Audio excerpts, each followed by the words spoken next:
आज हम बात करेंगे कॉन्ट्रैक्ट लॉ सेकंड की बात। तो इसमें हम देखेंगे कि स्पेसिफिक जो कॉन्ट्रैक्ट है उसमें क्या क्या चीज़ें कवर होती हैं। ये अपना लेक्चर रहने वाला है।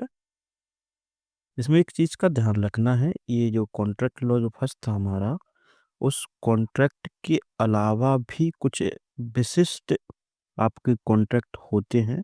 उन सभी कॉन्ट्रैक्टों को यहाँ देखेंगे।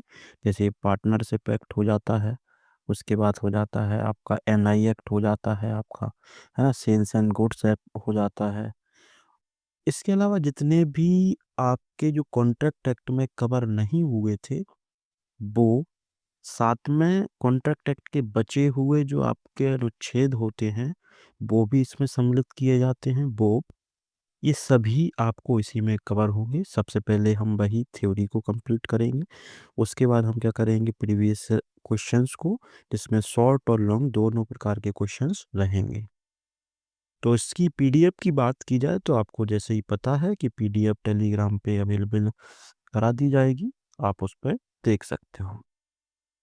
बढ़ते हैं आगे। अलग अलग जगह पे अलग अलग नाम से इसको जाना जाता है। कुछ लोग इसको स्पेसिफिक कॉन्ट्रैक्ट के नाम से जानते हैं, यानी कि विशिष्ट संविदा, और कहीं कहीं पे यहाँ पे कॉन्ट्रैक्ट लॉ सेकंड के नाम से भी देखा जाता है। दोनों बातें एक ही हैं। सबसे पहले हम समझेंगे क्षतिपूर्ति, जिसको अगर उर्दू में बोला जाए तो हर्जाना कहा जाता है। इंग्लिश में इसको इंडेमनिटी बोलते हैं। क्या होती है क्षतिपूर्ति, ये हमारा पहला चैप्टर रहेगा। देखिए, अवधारणा अगर इसके कॉन्सेप्ट को समझें तो क्षतिपूर्ति एक कानूनी वादा है। क्या है? कानूनी वादा है, कानूनी प्रॉमिस है, जिसमें एक पक्ष हर्जाना देने वाला, दूसरा पक्ष जिसको हर्जाना मिलना है, को विशेष घटना से होने वाले नुकसान या हानि से बचाने का वादा किया जाता है। जैसे उदाहरण क्या दिया गया है, एक कंपनी कि एक ठेकेदार को इमारत बनाने का ठेका देती है एक कंपनी ठेकेदार को, ठीक है। अनुबंध में यह प्रावधान है कि अगर इमारत में किसी भी प्रकार से नुकसान होता है तो ठेकेदार को उस नुकसान की भरपाई करनी होगी। जो भरपाई करेंगे वही होगी क्षतिपूर्ति या हर्जाना। या कहने की बात है, आप साधारण से उदाहरण समझिए, आपने अपने किसी एक मित्र को क्या दे दिया, एक बाइक दे दी अपनी कि भाई ले जाओ। अब बाइक से कोई चोट या दुर्घटनाग्रस्त होता है आपका दोस्त, तो उसकी जिम्मेदारी होती है कि आपको उसकी क्षतिपूर्ति वापस लौटाए, इंडेमनिटी वापस करे या हर्जाना दे, जिससे आपकी गाड़ी को हूबहू जैसे के तैसे कर दिया जाए। ये आपके संविधान अधिनियम के तहत 124 में देखने को मिलता है, और ये 1872 का अधिनियम है, इसको ध्यान रखना है। बढ़ते हैं आगे। वाणिज्य लेन देन में हर्जाने यानी कि क्षतिपूर्ति की आवश्यकता क्या होती है, मतलब व्यापार में बात की जा रही है। देखें, व्यावसायिक लेन देन में हर्जाना इसलिए जरूरी है ताकि किसी भी अनपेक्षित नुकसान की स्थिति में पक्षों को वित्तीय सुरक्षा मिले।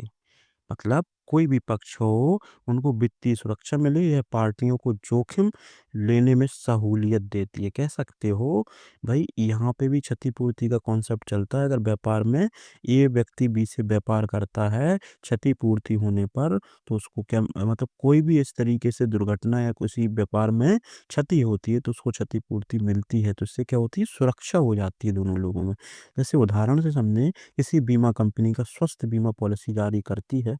बीमा कंपनी वादा करती है कि बीमित व्यक्ति के बीमार पड़ने पर चिकित्सा खर्चा की भरपाई करेगी। तो हम बीमा कंपनी को प्रीमियम क्यों जमा करते हैं? इसलिए जमा करते हैं क्योंकि दुविधा या समस्या, कोई भी मेडिकल कंडीशन होती है, ऐसी स्थिति में हम उनसे अपनी जो बीमा की धनराशि है, उसकी जो प्रीमियम से हमने जो जमा किया है, उसका जो हमारा प्रॉफिट निकल के आ रहा है वो हमें मिले, इसी उम्मीद में हम बीमा जमा करते हैं। तो इसलिए इस तरीके की कुछ वाणिज्य व्यापार कमर्शियल ट्रांजैक्शन देखने को मिलते हैं, जो व्यापार में भी देखने को मिलते हैं। जैसे पता है कि कोई बड़ा व्यापार करता है तो उसमें भी कुछ ऐसी सिक्योरिटी डिपॉजिट करा लेता है कि भाई आप हमें इतनी सिक्योरिटी डिपॉजिट कर दो, अगर आप लेके भाग गए तब क्या होगा? तो ये सभी क्या होती हैं, क्षतिपूर्ति को कंप्लीट करने के लिए ज़रूरी होती हैं। जैसे कोई एक व्यापार करता है, तो व्यापार में हमने एक चीज़ देखी होगी, उससे कुछ एडवांस रुपए जमा करा लेते हैं अकाउंट में कि आप इतने अकाउंट में जमा कर दो, कि कल के दिन कोई क्षतिपूर्ति होती है, तो आप हमें इसके माध्यम से कुछ तो दे सको। तो ये व्यापार से जुड़ा हुआ मामला है। आप बीमा कंपनी का याद रख सकते हो उदाहरण। एक बात ध्यान रखनी है कि यहाँ पे उदाहरणों पे ध्यान देना है, कॉन्सेप्ट अपने आप क्लियर होते चले जाएंगे। हर्जाने के दायित्व बनाने के तरीके यानी method of creating indemnity obligations क्या होते हैं? हर्जाने के दायित्व निम्नलिखित तरीके से बनाए जा सकते हैं। हर्जाना मतलब वही क्षतिपूर्ति रहेगी। देखिए 3 तरीके से यहाँ पे दायित्व बनाए जाते हैं। एक होता है अनुबंध या समझौते के माध्यम से, दूसरा होता है कानूनी प्रावधानों के माध्यम से, तीसरा होता है व्यावसायिक दस्तावेजों, विशेष शर्तों को शामिल करके। भाई अनुबंध किसी से हमने कॉन्ट्रैक्ट बना लिया कि भाई दोनों लोग मिलके ए और बी कोई एक काम कर रहा है और कॉन्ट्रैक्ट में लिख दिया ये शर्तें हैं हमारी, इन शर्तों को मानना होगा, तो ये कॉन्ट्रैक्ट के माध्यम से भी हो गया। दूसरा कानूनी प्रावधान के माध्यम से, भाई कानून में जो विधि में लिखा है उसके विरुद्ध आप नहीं जाओगे, तो ये भी हो जाता है। तीसरा होता है कोई भी व्यापार वाला व्यक्ति, जैसे कोई कंपनी ओपन होती है, तो कंपनी ओपन होने में वो लोग दस्तावेज बनाते हैं। एक होता है एमओए, एक होता है AOA, memorandum of association, article of association. इनमें शर्तें लिखते हैं कि कंपनी कैसे चलेगी। तो वो भी एक किस्म के क्या होते हैं, उन शर्तों से जैसे ही बाहर कोई जाता है, तो यहाँ पे दायित्व की जिम्मेदारी देखने को मिल जाती है। जैसे उदाहरण देखते हैं, किसी मकान मालिक और किराएदार के बीच समझौता हुआ जिसमें किराएदार वादा करता है कि वह मकान मालिक मकान में किसी भी नुकसान की भरपाई करेगा। भाई ए ने बी को एक किराए पे मकान दे दिया। अब किराए पे मकान दे दिया, क्षतिपूर्ति की जिम्मेदारी उसने ले ली कि आपके मकान को जैसे आप हमें दे रहे हो वैसे ही हम आपको वापस लौटाएंगे।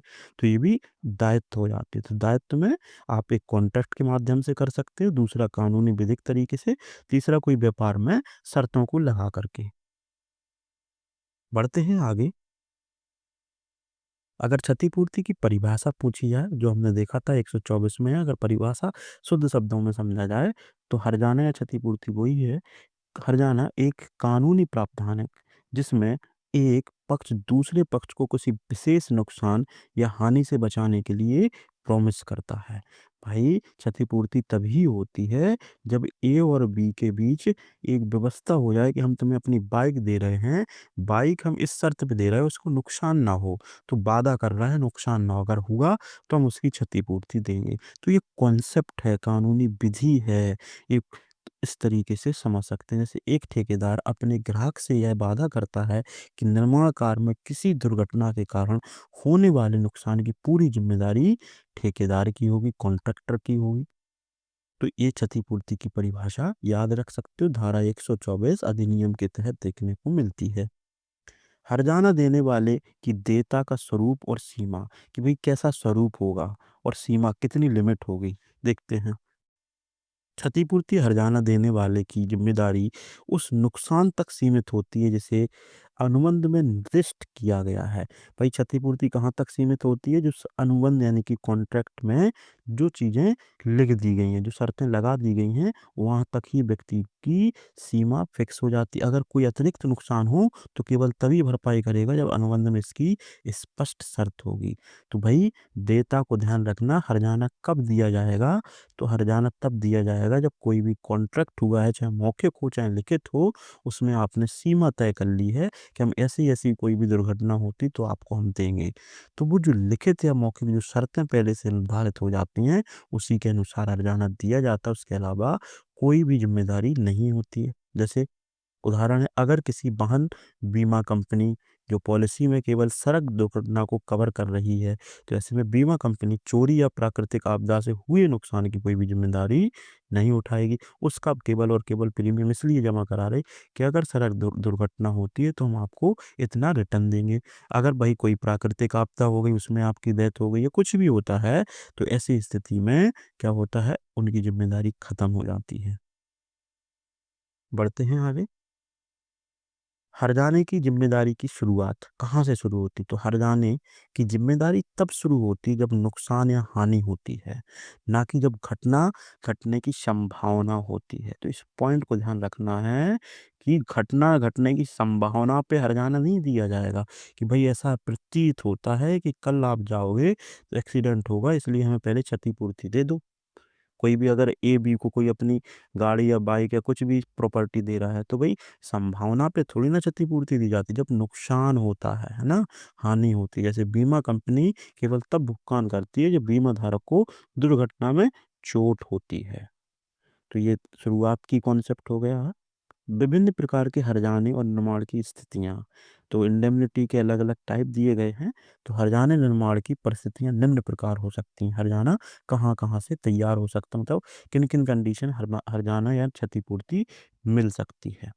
बीमा अनुबंध, कोई भी भई आप बीमा पॉलिसी जमा कर रहे हो, उस बीमा पॉलिसी के तहत आपने दुर्घटना के दौरान आपको कुछ रिटर्न मिलने वाला है, तब आपको रिटर्न मिलेगा। तो एक हो गई स्थिति।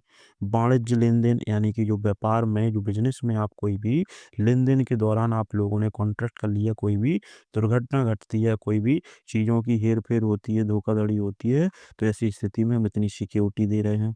या सरकारी अनुबंध या सरकार के द्वारा किए गए कोई भी कॉन्ट्रैक्ट, तो यहाँ से क्या होती हैं, जो आपके हर्जाने की निर्माण की स्थितियाँ देखने को मिलती हैं।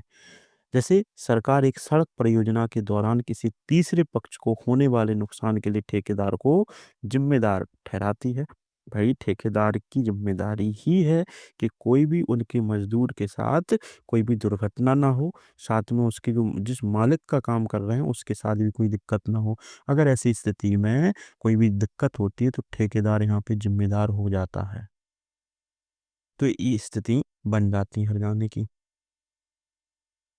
हर्जाने से जुड़े कुछ दस्तावेज या समझौते की बात करें, डॉक्यूमेंट और एग्रीमेंट ऑफ इंडेमनिटी, तो हर्जाने से जुड़े समझौते को स्पष्ट और लिखित रूप से होना चाहिए और इसमें पार्टियों के दायित्व और अधिकार स्पष्ट बताए गए हों। तो हर्जाने से जुड़े जो भी दस्तावेज होंगे उनके समझौते क्या होते हैं, यहाँ पे स्पष्ट होना चाहिए कि हम किन किन शर्तों पे आपको रिटर्न देंगे या क्षतिपूर्ति देंगे। तो लिखित होना चाहिए और स्पष्ट होने चाहिए। तो इस पॉइंट को आप समझ सकते हो।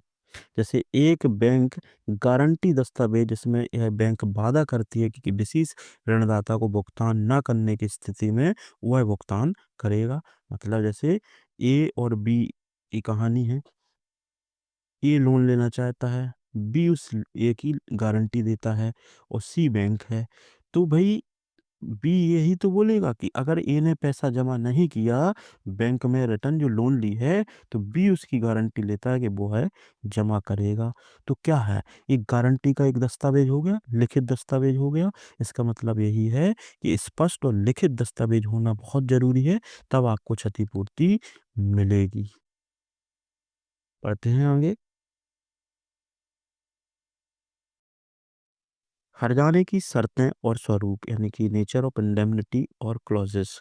हर्जाने की शर्तें स्पष्ट और सीमित होनी चाहिए ताकि दोनों पक्षों को पता चले कि वे किन स्थितियों में जिम्मेदार हों।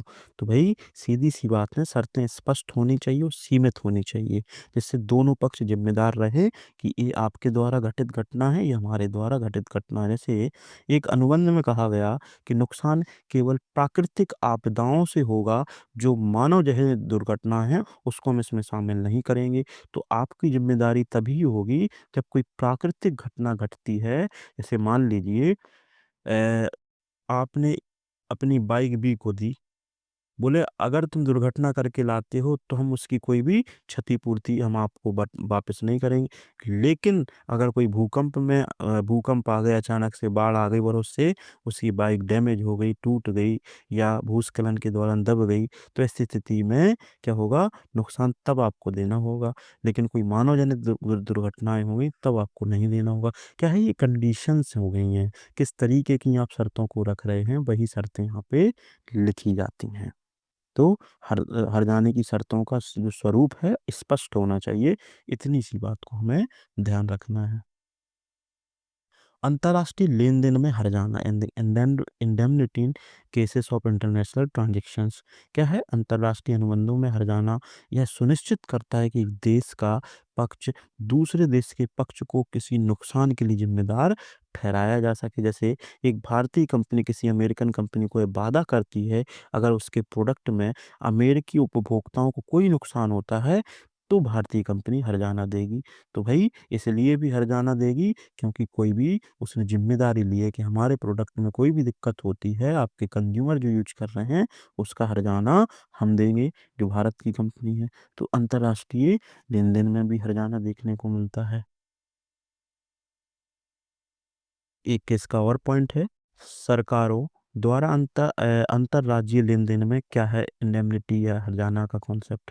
तो सरकारें अक्सर अंतर्राज्यीय परियोजनाओं की में नुकसान भरपाई के लिए हर्जाने की व्यवस्था करती हैं। जैसे 2 राज्यों के बीच हुए जल परियोजना में अगर किसी राज्य को नुकसान होता है, तो दूसरे राज्य की सरकार उसे भरपाई करेगी। जैसे मान लीजिए कि भई नहर बना दी उन्होंने कि भई इतना पानी इधर से आप लोगे, इधर से आप लोगे। अब वो पानी पूरा ले रहे हैं इतना, तो ऐसी स्थिति में दूसरे वाले के क्षेत्र में भई ज़मीनों में पानी नहीं पहुँच पा रहा, फसल नहीं हो पा रही या लाइट नहीं बन पा रही है, तो जो भी नुकसान हो रहा है फिर ज़िम्मेदारी किसकी हो जाएगी? इस वाले क्षेत्र की हो जाएगी, इस राज्य की हो जाएगी और इसमें सरकारों को यहाँ क्षतिपूर्ति देनी होती है। तो यहाँ पे हम क्षतिपूर्ति का कॉन्सेप्ट कंप्लीट कर लेते हैं, क्योंकि ये पूरा एक चैप्टर था इंडेमनिटी का, इससे पर्याप्त क्वेश्चंस आते हैं, धारा 124 में देखने को मिलती है। अब चलते हैं अगले चैप्टर में, चैप्टर नंबर 2। टोटल ऐसे 8 चैप्टर देखने को मिले।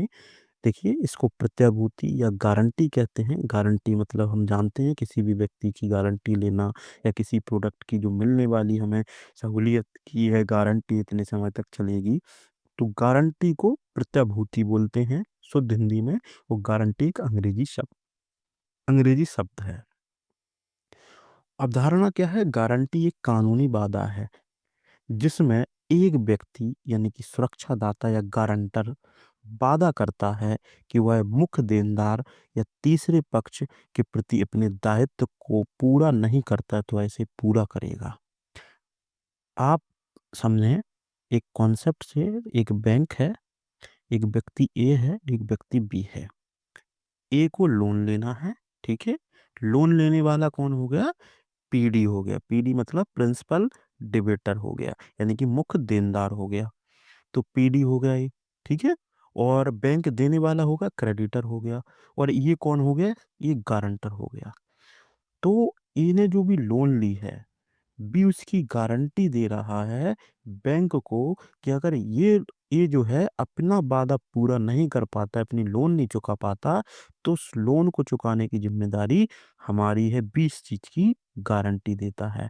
तो ध्यान ये रखना है, जो ए है वो पीडी यानी कि प्रिंसिपल डिबेटर है, यानी कि मुख्य देनदार है, उसी को वापस अपना ऋण चुकाना है। और जो सी है वो एक बैंक है, क्रेडिटर है या ऋण देने वाला है। बी कौन है? एक गारंटर है जो गारंटी दे रहा है कि अगर ये नहीं चुकाएगा तो हम चुकाएँगे। तो ये एक अवधारणा को याद रखना है गारंटी की। जैसे अगर एक व्यक्ति बैंक से लोन लेता है और दूसरा व्यक्ति वादा करता है कि अगर उधारकर्ता भुगतान करने में असफल है, तो वही गारंटर उसका भुगतान करेगा। तो वो क्या ले रहा है? गारंटी ले रहा है, तो वही गारंटर बन जाता है। अच्छा ध्यान ये रखना है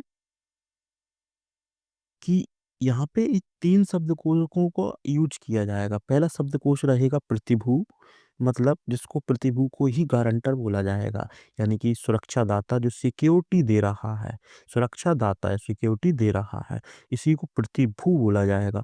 वह व्यक्ति जो गारंटी देता है, उसे ज़मानतदार या गारंटर कहा जाता है ना? गारंटी देने वाला कहा जाता है ज़मानतदार, जो ज़मानत दे रहा है कि भई हम ज़िम्मेदारी ले रहे हैं, ये व्यक्ति कोई भी छल-कपट नहीं करेगा।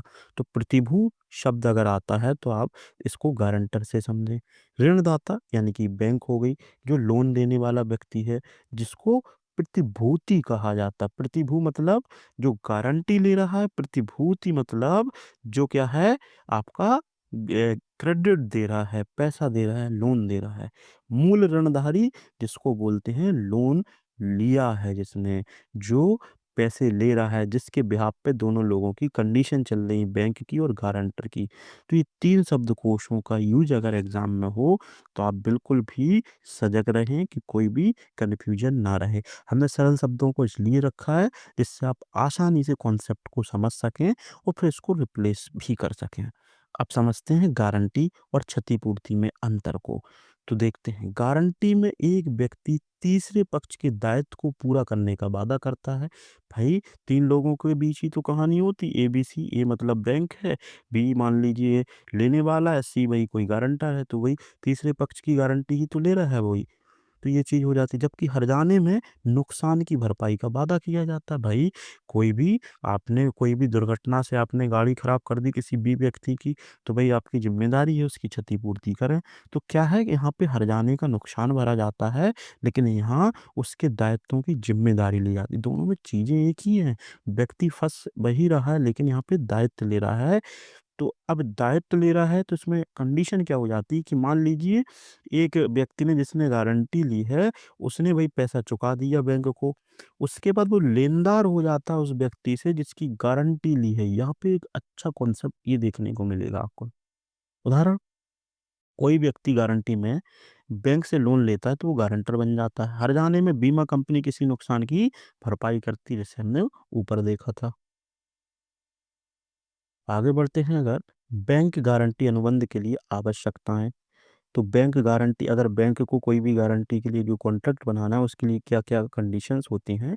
तो सबसे पहली कंडीशन होती है 3 पक्ष होना चाहिए। मुख्य देनदार यानी कि जो व्यक्ति को ऋण मिल रहा है, ऋण दिया जा रहा है, सुरक्षा दाता जिसको हम बोलते हैं गारंटर, और ऋणदाता जो बोलते हैं क्रेडिटर या बैंक। तो 3 पक्ष होना तैयार हैं। बैंक जैसी कंडीशन में जो वैध गारंटी हो रही है, ये वैध लिखा हुआ है। तो वैध गारंटी जो होगी उसकी 3 पक्ष होना अनिवार्य है। दूसरी, सहमति और वादे की स्पष्टता। भाई गारंटर भी तो सहमति दे, उसके ऊपर गन पॉइंट पे काम ना कराया जाए। तो गारंटी भी सहमति से हो, और स्पष्टता कि भाई इस कंडीशन में आपके पैसे रिटर्न किए जाएंगे। और कानूनी उद्देश्य और विचार यानी कि कंसिडरेशन। तो ये सभी चीज़ें यहाँ तीनों पे होने चाहिए। कानूनी उद्देश्य, किस उद्देश्य से ले रहे हो आप, विधिक उद्देश्य से ले रहे हो या नहीं ले रहे हो। मतलब कोई भी गारंटी दे रहा है कि भाई हम गारंटी ले रहे हैं कि ये व्यक्ति को तुम 10,000 रुपए दो, इसी का मर्डर कर देगा। तो भाई ये कानूनी उद्देश्य नहीं है, एक सुरक्षित उद्देश्य जो विधिक तौर से उचित हो वो भी होना चाहिए। वो सही विचार, भाई सही कंडीशन होनी चाहिए। कंसिडरेशन का मतलब हमने पहले में पढ़ा था, प्रतिफल देखा था, जो लाभ मिलता है। यहाँ पे विचार की बात की गई है, ठीक है। यदि कोई गारंटर बिना सहमति दिए हस्ताक्षर करता है तो गारंटी वैध नहीं होगी। तो गारंटर को सहमति और स्वतंत्र सहमति होना ज़रूरी है, तब जाकर के गारंटी वैध हो जाती है। बढ़ते हैं आगे, विचार का महत्व देखते हैं। Place of consideration in guarantee contract. Guarantee अनुबंध में विचार ज़रूरी है या कंसिडरेशन ज़रूरी है, मुख्य देनदार की दी गई सहूलियत के रूप में हो सकता है। तो भाई गारंटी अनुबंध में विचार यानी कि स्वतंत्र सहमति का विचार या कंसिडरेशन होना ज़रूरी है, जिससे मुख्य देनदार की सहूलियत बढ़ जाती है। जैसे अगर कोई बैंक ऋण देने के लिए गारंटी मांगता है, तो ऋण ही एक विचार हो जाता है। भाई बैंक ने ऋण देने की बात कर दी, तो ऋण ही एक विचार हो गया है। देखते हैं नाबालिगों की स्थिति यानी कि जो पोजीशन ऑफ माइनर्स की बात की गई है। अगर मुख्य देनदार नाबालिग है, यानी कि जो ऋण लेने वाला नाबालिग है, तो गारंटी वैध मानी जा सकती है, लेकिन गारंटर की जिम्मेदारी अधिक हो जाती है। जैसे एक साधारण सा उदाहरण, आप कॉन्सेप्ट समझिए। एक पास की कोई दुकान है, उस पास की दुकान से आप अपने किसी बच्चे को सामान लेने के लिए भेज देते हैं, वो भी उधार। और दुकानदार उसको सामान दे देता है, क्योंकि दुकानदार को पता है कि उस बच्चे की गारंटी आपने ली है, जो माइनर है, 18 से कम एज का। अगर बच्चा पैसा नहीं देगा तो उसका पिता पैसा देगा। तो यहाँ गारंटर कौन बन रहा है, पिता बन रहा है, तो उसकी जिम्मेदारी बढ़ गई। तो माइनर में हमेशा बड़े व्यक्ति की जिम्मेदारी बढ़ जाती है। मान लीजिए अगर एक नाबालिग किसी दुकान से उधार लेता है, तो कोई वयस्क गारंटर जो बनता है, उसकी भुगतान करने की जिम्मेदारी बढ़ जाती है। अच्छा, इसको देखते हैं। ये इम्पोर्टेंट रहने वाला है बहुत ज़्यादा। चिरगामी के शब्द से आएगा, चिरगामी या सतत गारंटी की बात की गई, कंटिन्यूअस गारंटी। चिरगामी को ही कंटिन्यूअस बोला जाता है, जो लगातार गारंटी दी जा रही हो। जैसे सतत गारंटी में गारंटर बार-बार होने वाले लेन-देन के लिए ज़िम्मेदार होता है। ये धारा 129 में देखने को मिलता है। मतलब कहने की बात क्या है, कोई भी व्यक्ति एक से अधिक बार मान लो बार-बार कोई ट्रांज़ैक्शंस हो रहे हैं, बार-बार कोई ट्रांज़ैक्शंस हो रहे हैं, तो हर बार गारंटी नहीं देने जाएगा किसी भी अपने जो ऋण लेने वाला व्यक्ति उसके लिए। तो चिरगामी होती है कि भई जितने भी ट्रांज़ैक्शन लेगा इतनी लिमिट तक, कोई मान लीजिए 5 करोड़ की लिमिट तक जितने भी बार ट्रांज़ैक्शन करेगा, हर बार की हम गारंटी देते हैं। तो चिरगामी का मतलब होता है लगातार किए जाने वाले जो लेन-देन हो, उस लेन-देन में एक लिमिट तक उसने बता दिया कि हम यहाँ तक गारंटी देते हैं। तो वो चिरगामी हो जाती है। जैसे अगर बैंक एक व्यवसायी को ओवरड्राफ्ट सुविधा देता है और गारंटर यह वादा करता है कि सभी लेन-देन का भुगतान होता रहेगा, हम इसकी गारंटी दे रहे हैं। जो हमने कॉन्सेप्ट इससे समझा, इम्पोर्टेंट है, ध्यान रखना। पहचान की बात की जाए अगर इसकी, तो सतत गारंटी यानी कि चिरगामी गारंटी आमतौर पर एक लिखित समझौते के रूप में बनाई जाती है, जिसमें बार-बार लेन-देन की शर्तें शामिल होती हैं। तो बार-बार लेन-देन की कॉन्सेप्ट, बस इतना सा आपको कॉन्सेप्ट याद रखना है कि बार-बार लेन-देन में एक बार दी गई जो गारंटी है उसको ही चिरगामी गारंटी बोलते हैं, कंटीन्यूअस गारंटी बोलते हैं। बढ़ते हैं आगे।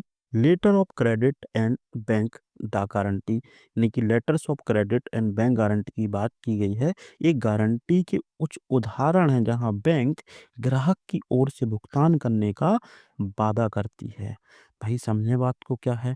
जैसे कि एक आयातक या इम्पोर्टर जो होता है, इम्पोर्ट करता है सामान, के लिए बैंक गारंटी प्रदान करती है कि अगर वह भुगतान नहीं करता है तो बैंक भुगतान करेगी। जैसे मान लीजिए कोई सामान भाई एक इम्पोर्टर कहीं से मंगा रहा है, तो अब जहाँ से मंगा रहा है उसको बैंक गारंटी दे रही है कि अगर इम्पोर्टर ने आपको पैसा नहीं दिया, आप कोई कंपनी है, तो उसका पैसा हम देंगे।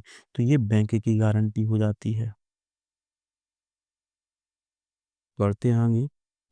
जो गारंटर होता है उसके क्या अधिकार होते हैं उसको समझते हैं। गारंटर को ही श्योरिटी बोलते हैं अंग्रेजी में। तो गारंटर का अधिकार होता है मुख्य देनदार से वसूली का अधिकार। भाई हमने बात बताई थी कि अगर ए बी सी वाली कंडीशन में मान लीजिए सी, ए क्या है, गारंटर था, बी को ऋण दिया गया है, सी कंपनी थी, सी मतलब कोई भी बैंक थी। अब बी किसी भी कारण से पैसा नहीं चुका पा रही है, तो सी ए से बोल रही भाई पैसा तुम दो। ये गारंटर है, इसने पैसा दे दिया, अब दे दिया है तो उसकी भी तो जिम्मेदारी है, तो उसको पैसा मिले, तो मुख्य देनदार से वसूली करने का अधिकार मिल जाता है और गारंटी समाप्त करने का भी अधिकार मिल जाता है कि आज से हम आपकी गारंटी नहीं लेते हैं। किसी भी क्षण उस गारंटी को खत्म कर सकता है, बशर्ते उस लेन देन में उसको बताना होगा कि आज से हम आपकी गारंटी को कंप्लीट करते हैं। जैसे अगर गारंटर ने ऋण चुकाया है तो उसे मुख्य देनदार से राशि वसूलने का अधिकार प्राप्त हो जाता है। बढ़ते हैं आगे। सह गारंटी यानी कि को-श्योरिटी, जब एक से अधिक व्यक्ति गारंटी देते हैं, बस वही चीज़ है। जब एक से अधिक व्यक्ति गारंटी देते हैं, उनको सह गारंटी बोलते हैं। उन्हें सह गारंटर भी कहते हैं। उनके बीच देयता बाँटी जाती है। जैसे 2 व्यक्ति मिलकर किसी कंपनी पे लोन की गारंटी देते हैं। मान लीजिए कोई भी साधारण सी बात समझिए, किसी व्यक्ति की ज़मानत होती है, ज़मानत में एक से अधिक व्यक्ति की ज़मानत लगाई जाती है, तो ऐसी स्थिति में वो सह गारंटर हो जाते हैं। गारंटेड की देयता की सीमा यानी कि गारंटर केवल अनुबंध में तय की गई सीमा तक ही जिम्मेदार होते हैं। तो अनुबंध में तय की गई जो शर्तें हैं उस तक ही गारंटर की जिम्मेदारी होती है, उसके अलावा कोई जिम्मेदारी गारंटर नहीं लेता है। अगर अनुबंध में कहा गया है कि गारंटर 5 लाख तक की जिम्मेदारी लेगा, 5 लाख तक का जिम्मेदार होगा, वह उससे अधिक की जिम्मेदारी नहीं ले रहा है, तो मतलब 5 लाख तक के ट्रांज़ैक्शन के लिए गारंटर ज़िम्मेदार, उससे अधिक अगर आप बैंक कोई भी उसके ऋण ऋण ग्राहता को कोई भी पैसा दे रही, तो वो उसकी गारंटी खत्म हो जाती है। गारंटी से मुक्ति कैसे मिलती है? गारंटी जैसे ही पूरी हो जाएगी, मतलब आपका श्योरिटी को अगर गारंटी से मुक्ति चाहिए, जैसे ही उसकी ट्रांज़ैक्शन कंप्लीट हो जाते हैं या अनुबंध की शर्तें पूरी हो जाती हैं, तो उसको मुक्ति मिल जाती है। अगर मुख्य देनदार ने ऋण चुका दिया तो गारंटी समाप्त हो गई। यहाँ पे गारंटी तक का कॉन्सेप्ट क्लियर।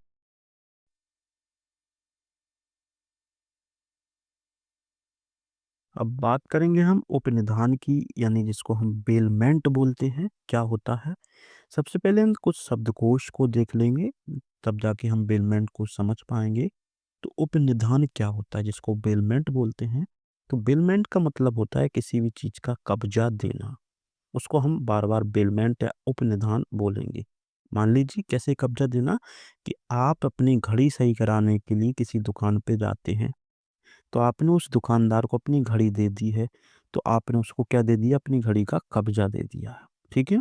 तो आप कौन हो गए हो, आप हो गए उपनिधाता। कौन हो गए, उपनिधाता। या आपको ही बेलर बोला जाएगा। ठीक है, आपको ही बेलर बोला जाएगा।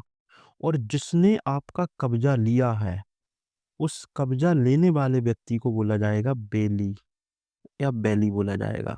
हाँ, उसको या बैली बोला जाएगा, या बोला जाएगा उपनिहिती। इस चीज को ध्यान रखेंगे। जैसे कि बेलर वही व्यक्ति होगा जो वस्तु का असली मालिक होगा, उसको उपनिधाता कहेंगे। बेली जिसको वस्तु कार्य हेतु नियत समय के लिए दी गई है, उसको बेली या उपनिहिती बोलेंगे। इन तीनों शब्दों को ध्यान रखना है आपको। बेलर कौन होगा, वस्तु का असली मालिक। बेली होगा जिसको काम करने के लिए अपनी वस्तु दी गई है। उपनिधान एक कॉन्सेप्ट है, मतलब किसी भी चीज को कब्जा देना। अब हम बढ़ते हैं कॉन्सेप्ट पे।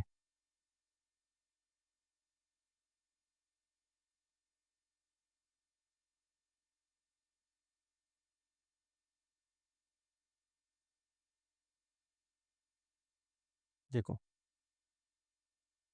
उपनिधान की पहचान।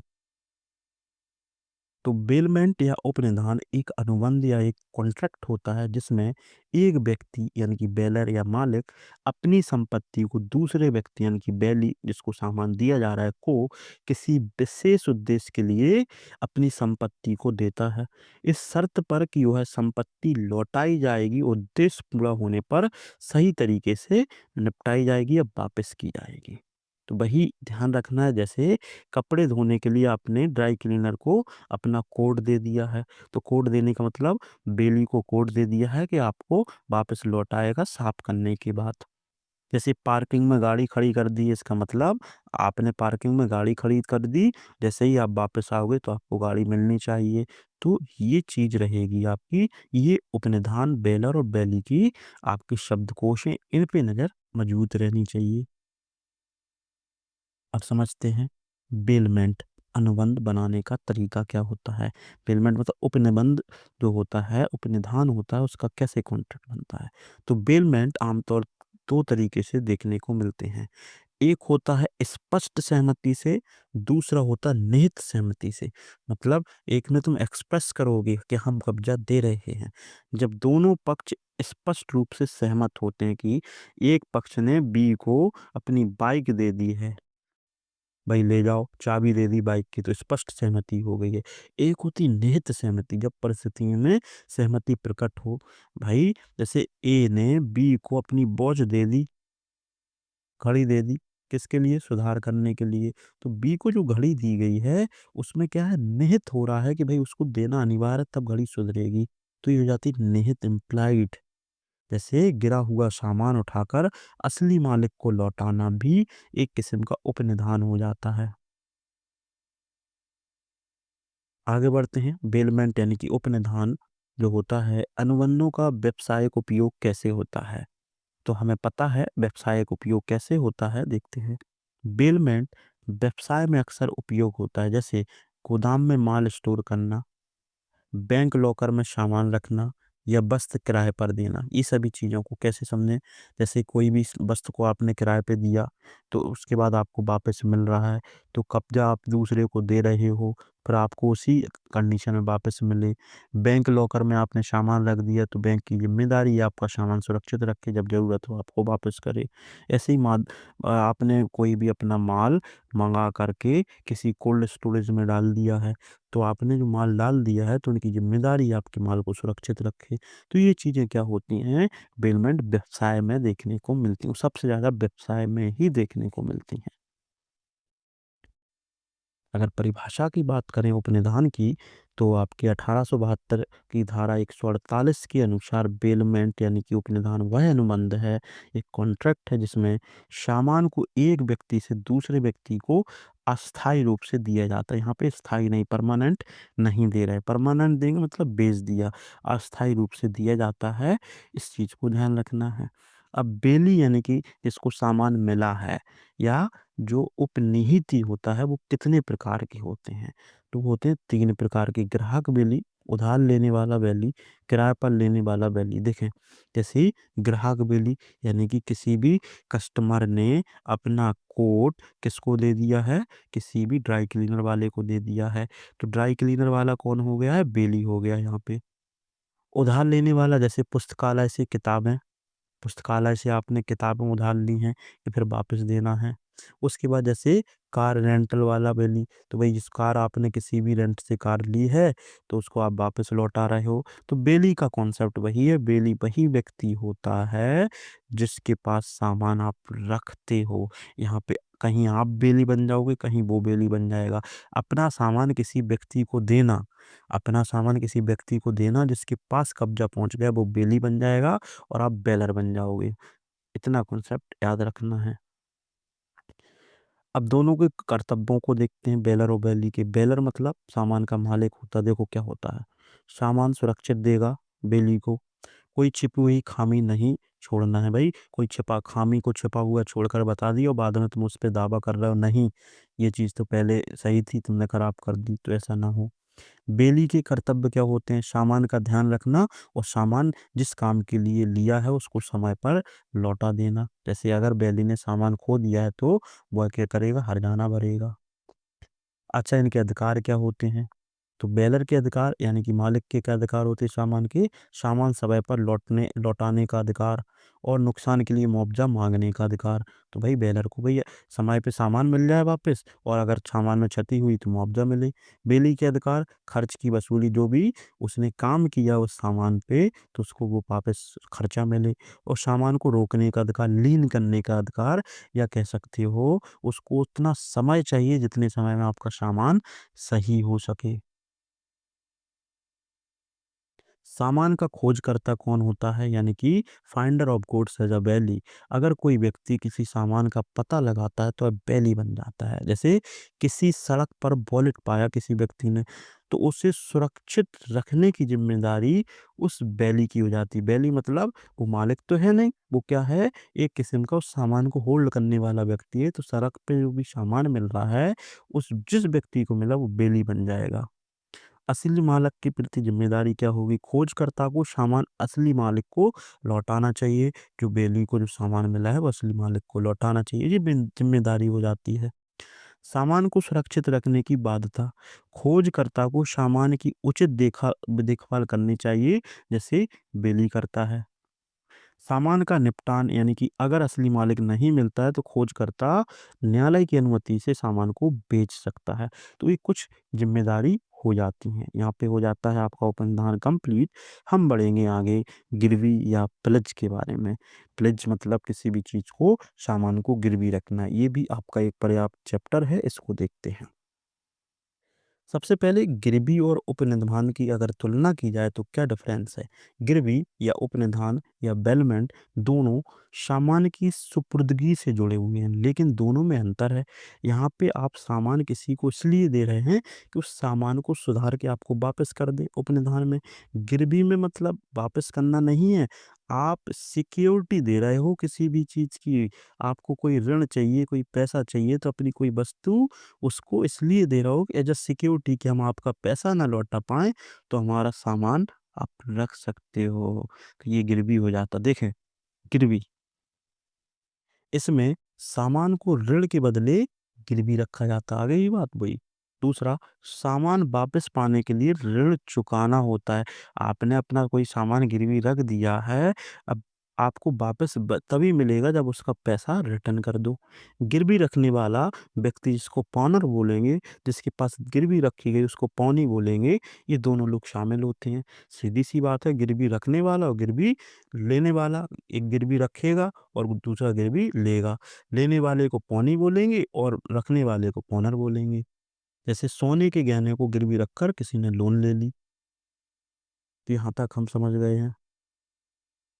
अच्छा, बिलमेंट में डिफरेंस यानी कि वही उपनिधान की बात की गई है। हमने वहां तक गिरवी वाला कॉन्सेप्ट समझ लिया, सामान को गिरवी रखना।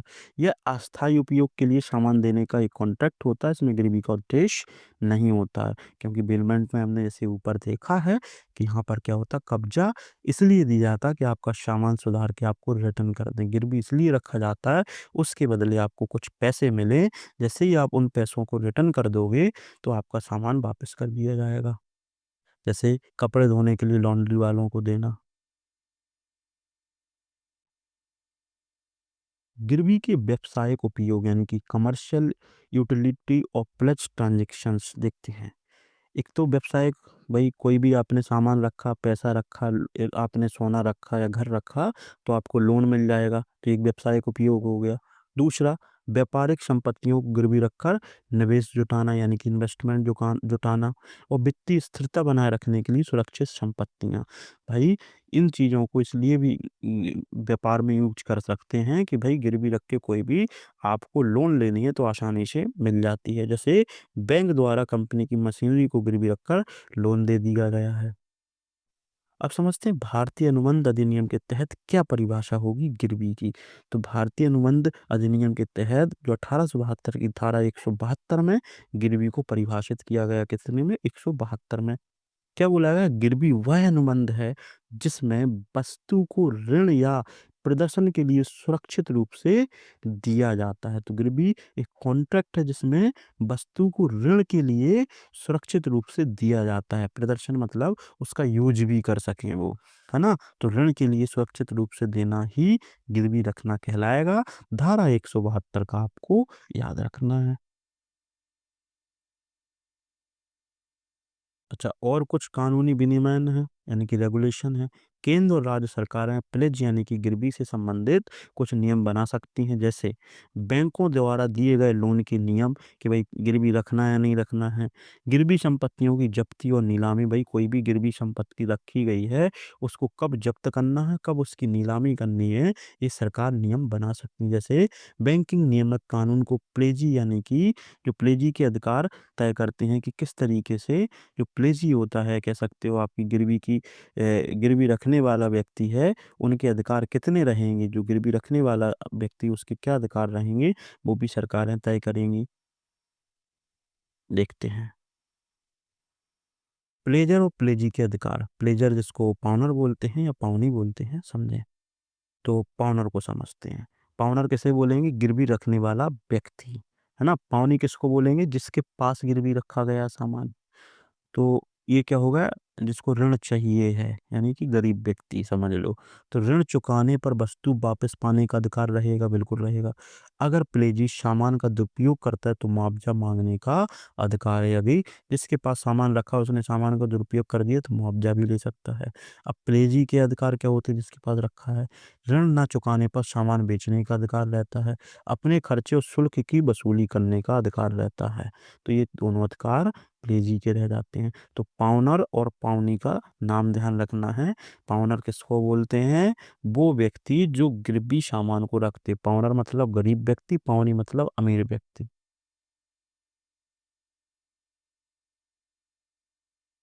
प्लेजी का बिक्री का अधिकार यानी कि जो आपका पौनी होता है यानी कि मालिक होता है, उसका मालिक नहीं मतलब जो ऋण देता है ना, उसका क्या अधिकार होता है। यदि ऋण की अदायगी नहीं होती है तो प्लेजी कानूनी रूप से सामान बेच सकता है, बिल्कुल। यह अधिकार बेली के अधिकारों से अधिक होते हैं। बेली जो हमने ऊपर देखे थे उनसे अधिकारों से अधिक होते हैं।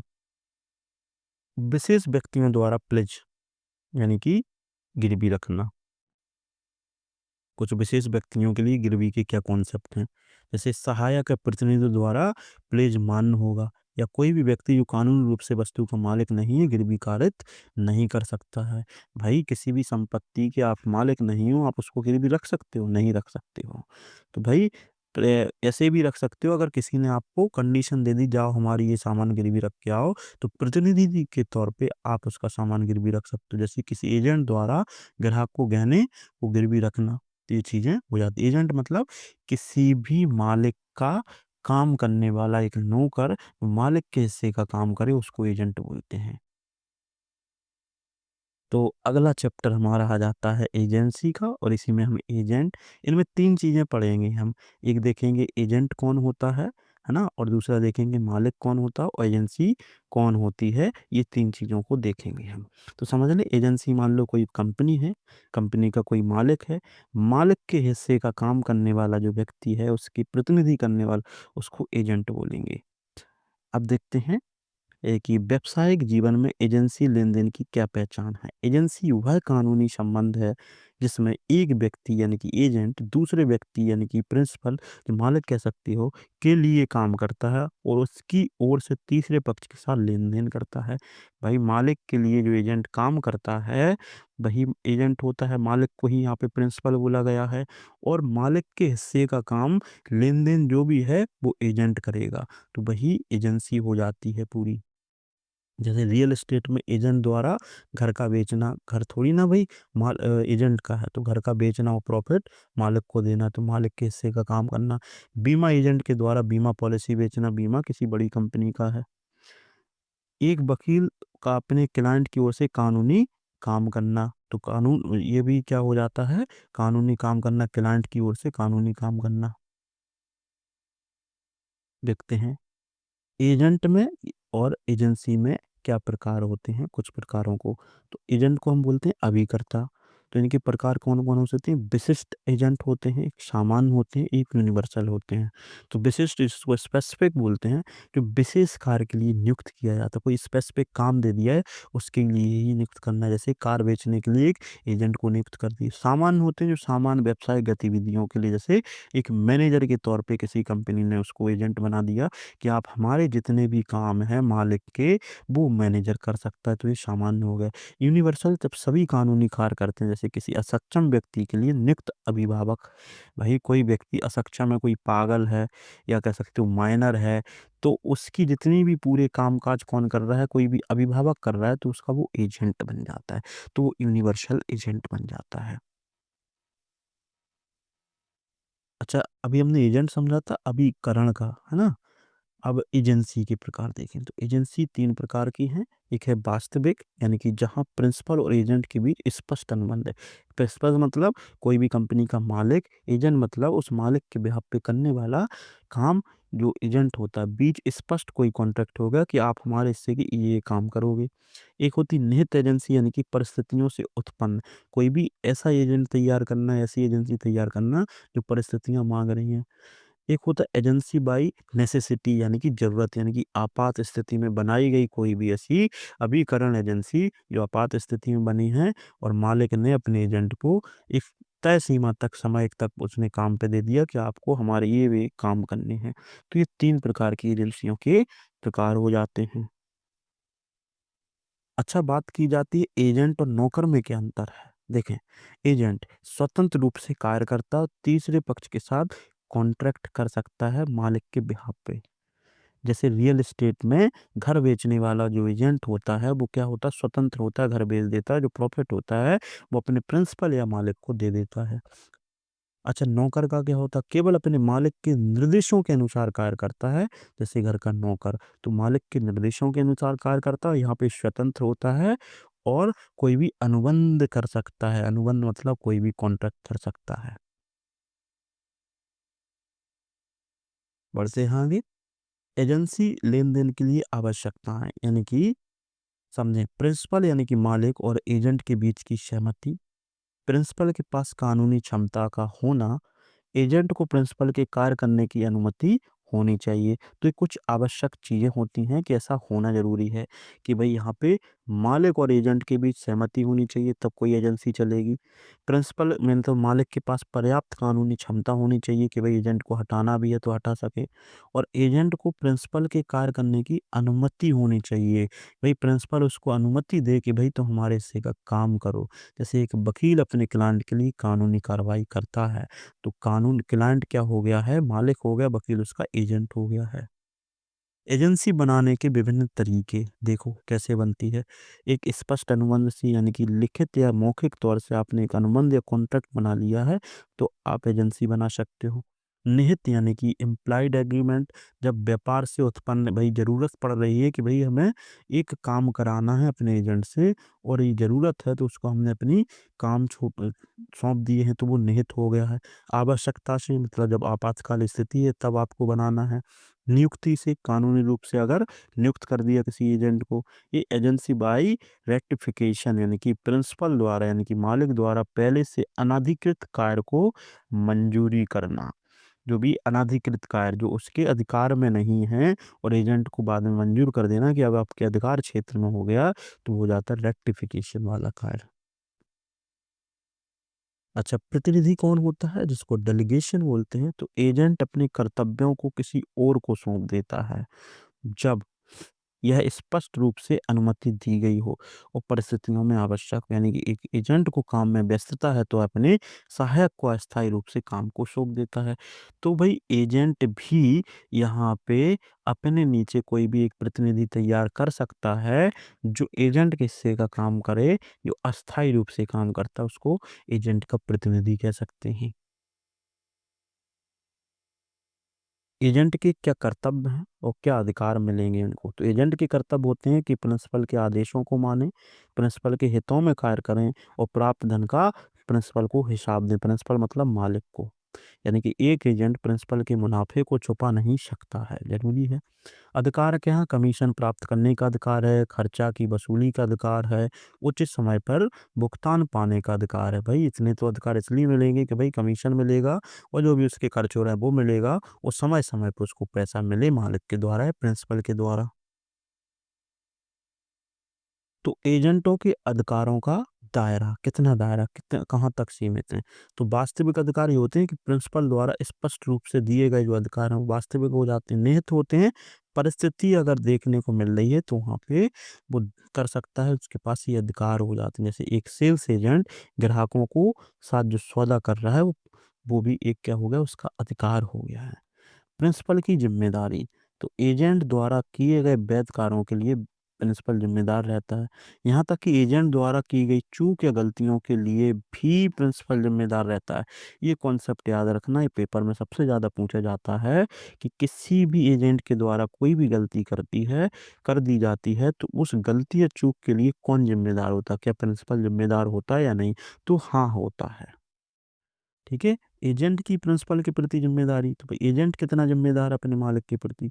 तो एजेंट की पूरी ईमानदारी निष्ठा से काम करना आवश्यक, किसी भी नुकसान के लिए वही जिम्मेदार होगा। अब समझते हैं तीसरे पक्ष के प्रति एजेंट की जिम्मेदारी क्या होती है। सामान्यतः एजेंट सीधे तीसरे पक्ष के प्रति जिम्मेदार नहीं होता, लेकिन यदि एजेंट ने अपनी शक्ति का दुरुपयोग किया तो जिम्मेदार होगा। एजेंट ने गलत तरीके से प्रिंसिपल के नाम का उपयोग किया तब भी जिम्मेदार होगा। जैसे एजेंट झूठे कोई भी कॉन्ट्रैक्ट बनाता है तो वह व्यक्तिगत रूप से जिम्मेदार होगा। तो भाई एजेंट यहाँ पे कुछ भी ऐसा फ्रॉड कर रहा है तो वहाँ पे जिम्मेदारी एजेंट की बन जाएगी, ना कि मालिक या प्रिंसिपल की। एजेंसी का अनुबंध की समाप्ति की प्रक्रिया, यानी कि जो प्रिंसिपल या मालिक है उसकी मर्जी से काम पूरा होने पर, प्रिंसिपल या एजेंट की मृत्यु होने पर या कानून उसको बंद कर दे तो कोई भी एजेंसी या अभिकरण को बंद कर सकते हैं। समाप्ति के पहले और बाद में क्या जिम्मेदारी करनी होती है? एजेंसी समाप्त होने से पहले सभी वैध कार्य किए जाएं कि भाई जिसका लिया उसका दिया जाए। एजेंसी समाप्त होने के बाद एजेंट की कोई जिम्मेदारी नहीं रह जाती है। यहाँ पे हम अभिकरण को कंप्लीट कर लेते हैं। बढ़ते हैं आगे। कॉन्सेप्ट है हमारा माल की बिक्री यानी कि सेल्स ऑफ गुड्स, है ना? सेल्स ऑफ गुड्स की बात की गई है। तो बिक्री के रूप में अनुबंध का क्या सिद्धांत होता है? भाई किस तरीके से आपका सेल्स का कॉन्ट्रैक्ट होता है इसको समझें। इससे भी क्वेश्चन देखने को मिलते हैं। देखते हैं। माल की बिक्री एक अनुबंध है। मतलब माल की बिक्री क्या है? कॉन्ट्रैक्ट है। माल को बेचना भी एक कॉन्ट्रैक्ट है जिसमें एक पक्ष यानी कि विक्रेता बेचने वाला दूसरे पक्ष यानी कि खरीदार को किसी वस्तु को निर्धारित मूल्य पर बेचता है। यह लेन-देन में जो दोनों पक्षों के बीच कानूनी बाध्यकारी संबंध स्थापित हुए हैं उसी को सेल्स ऑफ गुड्स कहेंगे। आप किसी दुकान से कोई कपड़े खरीदते हैं तो यह बिक्री का अनुबंध हो गया है। तो भाई अनुबंध हो गया है, भाई उसने आपको सामान दिया है तो उसकी भी कुछ जिम्मेदारी होंगी, उसके की भी कुछ दायित्व होंगे, तो वो सभी चीजें समझेंगे। यहाँ पे कितना वो जिम्मेदार होगा, कितना यहाँ पे कस्टमर जिम्मेदार होगा। यहाँ से एक क्वेश्चन बनता है, क्रेता सावधान सबसे ज्यादा पूछा जाता है, तो इसी वाले कॉन्सेप्ट से मिलता है, देखेंगे आगे चल के। जैसे माल की बिक्री के उदाहरण और अनुबंध का क्या स्वरूप होगा, यानी कि illustrative instruction instances of the sale of goods and the nature of such contract, यानी कि माल की बिक्री के कुछ अनुबंध की बात की गई है, उसके उदाहरण की। तो विक्रेता किसी वस्तु को खरीद कर बेच सकता है, बिल्कुल। दोनों पक्षों के बीच लेन देन की स्पष्ट शर्तें होनी चाहिए, कानूनी रूप से बाध्यकारी अनुबंध होने चाहिए। तो भाई क्या हो सकता है, भाई ये कोई भी विक्रेता है कहीं से सामान खरीद करके बेच सकता है, ये तो क्लियर है। और जो सामान खरीदा बेचा जा रहा है उसमें स्पष्ट शर्तें हो, और कानूनी रूप से विधिक हो, कोई इलीगल सामान भी ना हो। जैसे किसी व्यक्ति ने कार को खरीदा, तो यह बिक्री का अनुबंध हो गया, जिसमें खरीदार ने कीमत दी और विक्रेता ने कार दी, तो भाई ये बिक्री का अनुबंध हो गया है। बिक्री इसी तरीके से की जाती है। अच्छा, बिक्री के अनुबंध में कुछ आवश्यक तत्व होते हैं, जैसे दो पक्षों का होना। भाई विक्रेता, बिक्री में एक विक्रेता होगा, एक क्रेता होगा। विक्रेता मतलब बेचने वाला, क्रेता मतलब खरीदने वाला। माल का होना, बेचा क्या जा रहा है, माल ही तो बेचा जाएगा, जो वस्तु बेची जाए। मूल्य का तय होना, एक निश्चित कीमत पर वस्तु का लेना देना। मौजूदा वस्तु का होना, भाई जिस वस्तु का बेचा जाना वो अस्तित्व में भी होना चाहिए। तो ये चार कॉन्सेप्ट होते हैं, अगर पूछा जाए इन तत्वों के बारे में तो आप आसानी से बता दें। जैसे एक व्यक्ति अपने पुराने मोबाइल को बेचता है, तो व्यक्ति बेचने वाला हो गया, माल भी हो गया, उसकी स्थिति भी हो गई है ना, और निश्चित कीमत भी लग गई है उसकी। बिक्री के अनुबंध की कुछ शर्तें क्या होती हैं, देखिए। वस्तु का मूल्य वाणिज्य दृष्टिकोण से सही होना चाहिए। कोई वस्तु औने पौने दाम पे ना बेची जानी चाहिए, बिल्कुल एक नियत फिक्स होनी चाहिए, सही होनी चाहिए। कोई भी चीज़ 10 रुपए की, अब तुम बोल रहा 1 लाख की बेची जा रही, तो वाणिज्य दृष्टिकोण से सही होनी चाहिए। वस्तु का स्पष्ट रूप से वितरण होना चाहिए, भाई बंटवारा वस्तु का सही होना चाहिए कि भाई ये तुम्हारी वस्तु है, हम आपको ये हैंड ओवर कर रहे हैं। खरीदी गई वस्तु की सी स्पष्ट होनी चाहिए। वस्तु अगर पुरानी है तो पुरानी दिखाओ, नई है तो नई दिखाओ, कोई जालसाजी या धोखेबाजी ना हो।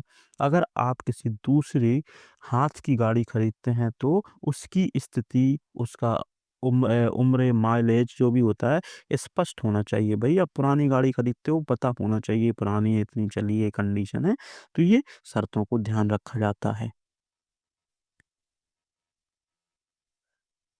बिक्री के अनुबंध में कुछ शर्तें होती हैं, जैसे कि विक्रेता को यह सुनिश्चित करना चाहिए कि वस्तु बिकने योग्य है या नहीं। भाई सड़ा हुआ माल ना बेचें, विक्रेता जो दुकानदार हैं वो कोई सड़ा माल ना बेचें, तो बिकने योग्य हो। खरीदार का भी अधिकार होता है कि दोष रहित वस्तु प्राप्त करें, फ्रेश वस्तु प्राप्त करें। यदि वह वस्तु का अधिकार विक्रेता के पास नहीं है तो इसे बेचने के लिए सक्षम नहीं होगा। कोई भी ऐसी चीज विक्रेता बेच दे, कि बाइक बेच दे, बाइक खड़ी है रोड पे, जो विक्रेता उसका मालिक नहीं है तो उसको नहीं बेच सकता है।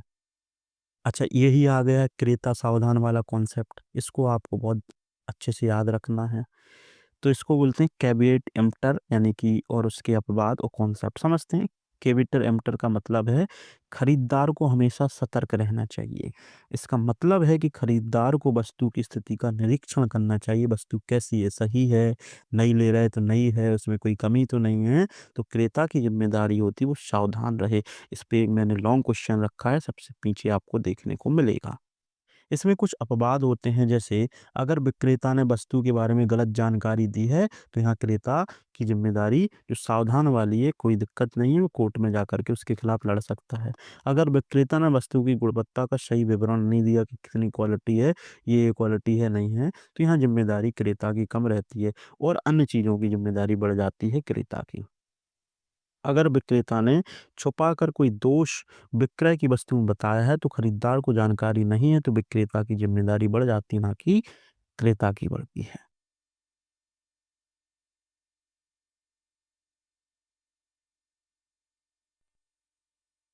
अच्छा, अब देखेंगे कैविएट एम्पटर का बदलता हुआ सिद्धांत। बात क्या है कि हमने अभी देखा क्रेता सावधान, इसी को बोलते हैं केवेट एम्पटर। तो क्रेता को हमेशा कोई भी वस्तु खरीदने से पहले सतर्क रहना चाहिए। वस्तु गलत ना हो, पुरानी ना हो, कोई छल ना हो रहा हो, धोखा ना हो रहा हो, सावधान रहना चाहिए। लेकिन जब से उपभोक्ता संरक्षण अधिनियम आया है, तो क्रेता का ये वाला सावधान वाला कॉन्सेप्ट कम होने लगा है, क्योंकि अब कंज्यूमर कोर्ट उसका सपोर्ट करने लग गई है। देखें, अब विक्रेता की जिम्मेदारी बढ़ गई है और खरीदार को सही और पूरी जानकारी दे। तो उपभोक्ता कोर्ट में विक्रेता को दोषपूर्ण सामान बेचने के लिए जिम्मेदार ठहराया जा सकता है। बात करते हैं बिक्री में अंतर्निहित वारंटी का क्या प्रभाव रहता है। तो विक्रेता द्वारा जो वारंटी होती है, वह सुनिश्चित करती है कि विक्रेता वस्तु की गुणवत्ता के बारे में कोई भी गलत जानकारी नहीं दे रहा है। तो वारंटी का ये बेनिफिट होता है। सामान जो होता है उसकी गुणवत्ता, वस्तु की वारंटी, जब सामान बिकने के लिए प्रस्तुत किया जाता है तो यह मान लिया जाता है कि गुणवत्ता में सामान होगा। तो वही बात है कि जो भी सामान बेचा जा रहा है उसकी क्वालिटी बहुत अच्छी है और उसको हम इसलिए गारंटी के साथ बेच रहे हैं। अच्छा, अधिकार और जोखिम का क्या होता है? हस्तांतरण यानी कि ट्रांसफर ऑफ टाइटल और पासिंग और पुलिक्स की बात की गई है। देखिए, टाइटल का हस्तांतरण, जब वस्तु का मालिकाना हक मालिकाना अधिकार जब खरीदार को ट्रांसफर किया जाता है, तो उसको बोलते हैं टाइटल का हस्तांतरण। कोई भी वस्तु ए व्यक्ति बी को दे रहा है, बेच रहा है, तो वो टाइटल भी तो दे रहा है कि आज से आप इसके मालिक हो, ओनर हो। तो उसको बोलते हैं टाइटल का हस्तांतरण। जोखिम का हस्तांतरण यानी कि माल का नुकसान या नष्ट होने का जोखिम जब खरीदार के पास चला जाता है तो उसकी जिम्मेदारी बढ़ जाती है। भाई, माल आज तक हमारे पास थे, हमने तुम्हें सही दिया, अब तुमने खरीद लिया, अब जिम्मेदारी आपकी है, हम इसकी जिम्मेदारी नहीं लेंगे। जैसे आप कोई भी कार खरीदते हो तो आप मालिक बन जाते हो, लेकिन कार की कोई दुर्घटना में अगर क्षतिग्रस्त होती है तो जोखिम आपके पास रहेगा। बात करते हैं माल की डिलीवरी की, यानी कि delivery of goods, various rules और regarding the delivery of goods की। यानी कि डिलीवरी की जो कॉन्सेप्ट अवधारणा होती है, जब वस्तु खरीदार को दी जाती है, वही तो होती है। स्थानीय डिलीवरी, विक्रेता द्वारा माल खरीदार के स्थान पर देना। ट्रांसफर डिलीवरी का मतलब होता है माल को परिवहन द्वारा भेजना। तो इस तरीके से माल की डिलीवरी होती है। क्या होती है? जब वस्तु को खरीदार को डिलीवर की जाती है, उसी तो वो डिलीवरी बोलेंगे। तो इसको ध्यान रखना, ये इम्पोर्टेंट है, पूछ लिया जाता है। तो कोई भी सामान एक व्यक्ति दूसरे व्यक्ति को बेच दे और साथ में उस तक पहुंच भी जाए तो माल की डिलीवरी हो जाती है। डिलीवरी को अगर देखा जाए स्थानीय डिलीवरी, जब विक्रेता अपने माल को खरीदार के स्थान पर भेज दे, और ट्रांसफर डिलीवरी ट्रांसपोर्ट वाले जब परिवहन द्वारा भेज दे, तो इस तरीके की माल की डिलीवरी देखने को मिलती है। भुगतान न करने पर विक्रेता और उनके अधिकार। भाई, unpaid seller and its rights की बात की गई है। यदि विक्रेता को भुगतान नहीं मिला है तो कुछ अधिकार भी मिलते हैं, जैसे माल वापस मंगाने या रखने का अधिकार, माल को फिर दूसरी जगह बेचने का अधिकार। विक्रेता को अगर भुगतान नहीं करने पर सामान वापस लेने का अधिकार है। तो ये विक्रेता के पास अधिकार रहते हैं कि आपने माल ले लिया, पैसे नहीं पहुंचाए, तो वापस मंगाने का अधिकार होता है या अपना पैसा लेने का अधिकार होता है। अगर किसी व्यापारी ने माल बेचा है, खरीदार ने उसका भुगतान नहीं किया, तो विक्रेता माल वापस मंगा सकता है, यानी कि व्यापारी अपना माल वापस मंगा सकता है। अच्छा, इसके अनुबंध के अगर उल्लंघन होते हैं तो उसके क्या उपाय होते हैं, रेमेडीज क्या होती हैं? नुकसान की भरपाई, यदि एक पक्ष दूसरे पक्ष से अनुबंध को तोड़ता है तो उसे नुकसान की भुगतान करना होगा। दूसरा, विशेष प्रदर्शन, यानी कि अदालत द्वारा आदेश दिया जाता है कि अनुबंध को पूरा किया जाए। विशेष तीसरा होता है न्यायिक रोक या इंजंक्शन, यानी कि किसी व्यक्ति को किसी कार्य से रोकने के लिए अदालत आदेश देती है कि ऐसा काम नहीं होगा। तो ये कुछ रेमेडीज होती हैं, नुकसान की भरपाई मिल जाएगी, है ना? अदालत ने कुछ स्पेशल अनुबंध को पूरा करने के लिए रेमेडीज दे दी हैं, या न्यायिक तरीके से रोक दिया है, तो अनुबंध को वहाँ रोका जा सकता है। बढ़ते हैं हम आगे, साझेदारी यानी कि पार्टनरशिप को समझते हैं। तो साझेदारी की बात की जाए तो इंडियन पार्टनरशिप एक्ट 1932 के तहत देखने को मिलती थी। तो इसमें हम देखेंगे क्या है साझेदारी का स्वभाव और परिभाषा। पता है हमें कि साझेदारी या पार्टनरशिप दो या दो से अधिक व्यक्तियों के बीच एक कानूनी अनुबंध या संबंध है। जिसमें वे मिलकर व्यापार करते हैं, चाहे उसमें लाभ-हानि है, उसको भी साझा करते हैं। जैसे 2 व्यक्ति मिलकर एक रेस्टोरेंट चलाते हैं, तो यह भी एक क्या है पार्टनरी है या जिसको पार्टनरशिप बोलते हैं। कौन-सा अधिनियम है? 1932 अधिनियम है।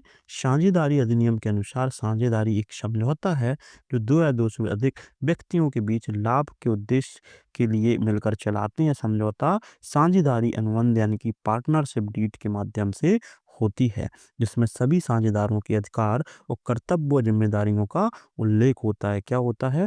उनके क्या अधिकार रहेंगे उस डीड में, क्या कर्तव्य रहेंगे और क्या उनकी जिम्मेदारियां रहेंगी, इन तीनों चीज़ों को उस पार्टनरशिप डीड में रखा जाता है। अच्छा, साझेदारी और प्राइवेट कंपनी में अगर अंतर देखा जाए तो क्या होता है? तो देखो साझेदारी के कुछ फ़ायदे देखें, फिर नुकसान, फिर अंतर देखने को समझ में आ जाएगा। फ़ायदे क्या हैं? सरल गठन होता है, इसे स्थापित करना और संचालन करना शुरू होता है। केवल एक डीड तैयार करनी होती है आपको, आपका संचालन शुरू हो जाता है। कम लागत प्राइवेट लिमिटेड कंपनी की तुलना में बहुत कम लागत होती है। लचीलापन यानी कि व्यापार संचालन में निर्णय लेने की अधिक लचीलापन होता है कि मिल करके दोनों लोग निर्णय ले लेते हैं, किसी तीसरे की ज़रूरत नहीं है।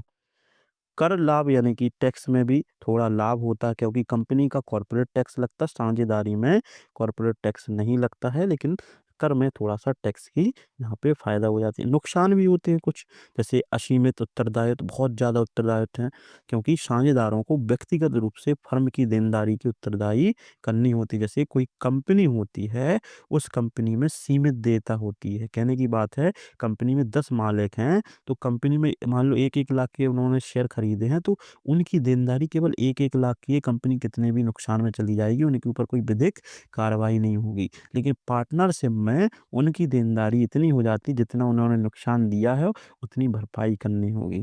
तो ये नुकसान है। अस्थिरता की बात करें, किसी साझेदार फर्म से बाहर होने पर साझेदारी भंग हो जाती है। बताओ, किसी एक व्यक्ति ने फर्म से अगर बाहर आ गया कि भई हम आज से साझेदार नहीं है, तो साझेदारी भंग हो गई है। सीमित पूँजी यानी कि पूँजी सीमित होती है क्योंकि यह केवल साझेदारों से ही आती है, क्योंकि कोई कंपनी होती है तो अपने शेयर्स को पब्लिक कर देती है और लोगों से अपना इन्वेस्ट करा लेती है और उनको प्रॉफ़िट भी देती है, लेकिन साझेदारों में ऐसा कुछ नहीं हो सकता है। विवादों की संभावना, साझेदारों के बीच मतभेद की संभावना अधिक होती है या विवाद ज़्यादा होते हैं, तो ये नुकसान है। बढ़ते हैं आगे। प्राइवेट कंपनी के फायदे क्या होते हैं? सीमित उत्तरदायित्व यानी कि शेयरधारकों के केवल अपने निवेश तक की जिम्मेदारी होती है, जो ऊपर हमने बताया था। अलग कानूनी पहचान यानी कंपनी को एक कृत्रिम व्यक्ति मान लिया जाता है। कंपनी अपने अपने खुद के ही नाम से कोई भी सामान खरीद या बेच सकती है, उसमें व्यक्ति की कोई जिम्मेदारी सीमित रहती है। अधिक निवेश पूंजी जुटाने के लिए कंपनी के पास अधिक आपके पास पैसा आ सकता है। अलग-अलग इन्वेस्टमेंट के माध्यम से कोई भी इन्वेस्टर इन्वेस्टमेंट कर रहा है, पब्लिक लिमिटेड कंपनी है, तो ऐसे में उसको वही शेयरों के माध्यम से पैसा मिल रहा है।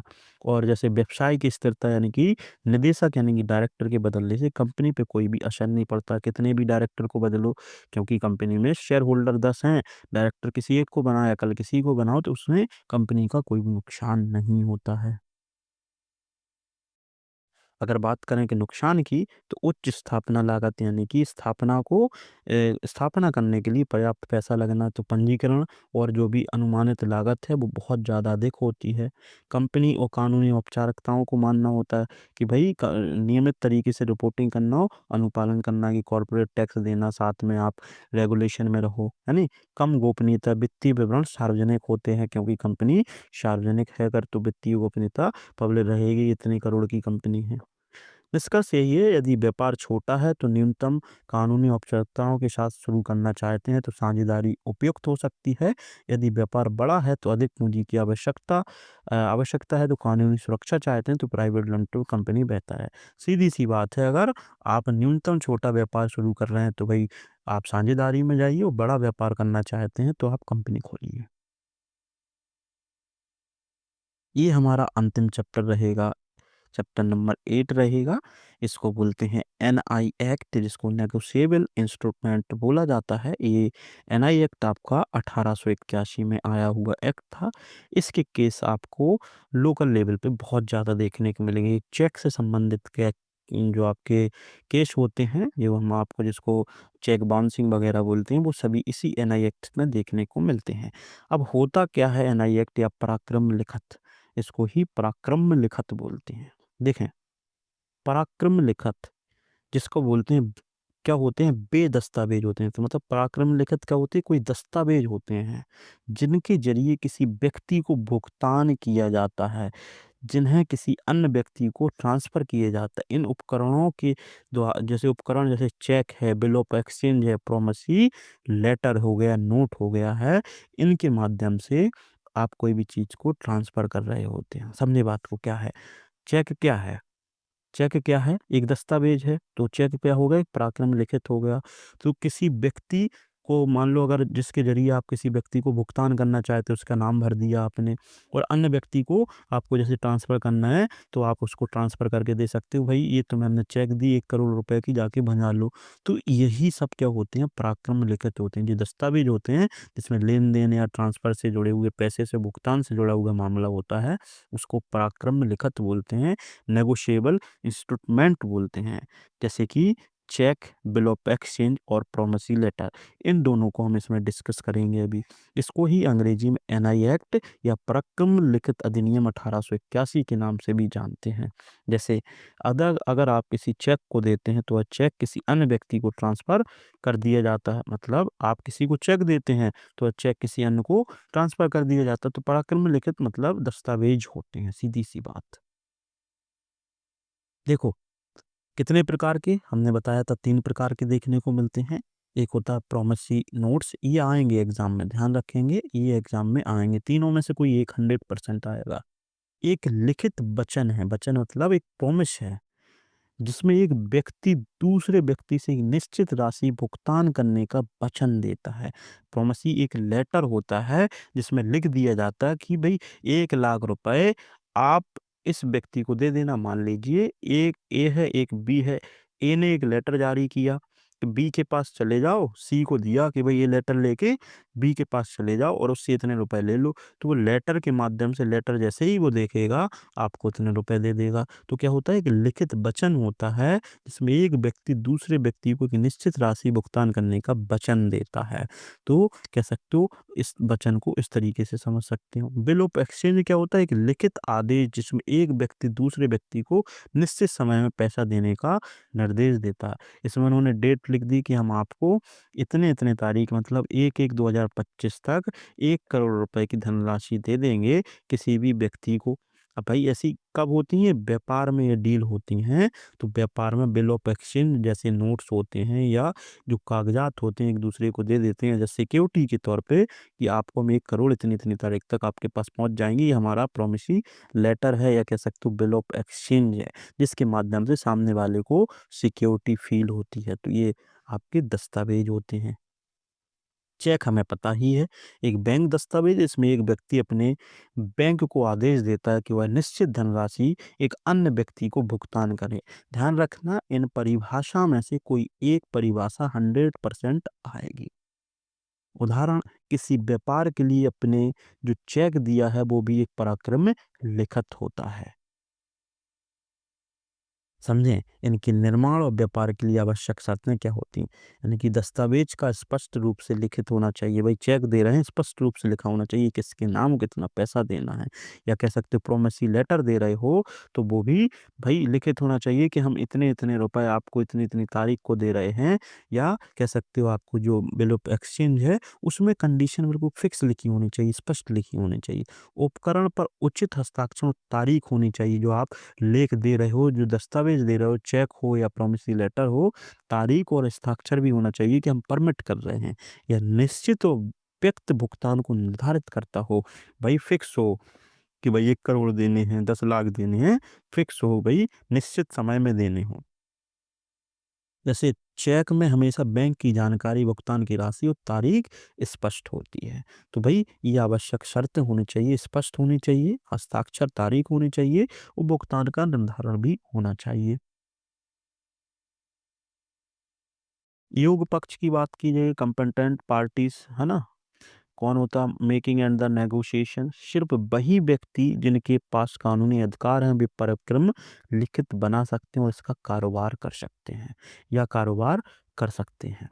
जैसे एक व्यक्ति जो कानूनी रूप से वयस्क और सक्षम है वह चेक लिख सकता है। भाई 18 प्लस का व्यक्ति है, उसके पास अकाउंट है, उसके पास चेक बुक है, तो वो क्या है, सक्षम हो गया, वयस्क भी हो गया, तो वो अधिकारी हो गया अपनी चेक को काटने को, किसी भी व्यक्ति को पेमेंट देने के लिए चेक काट सकता है। तो व्यक्ति को पास कानूनी अधिकार हो तो वो परिक्रम लिखित यानी कि वो दस्तावेज बना सकते हैं।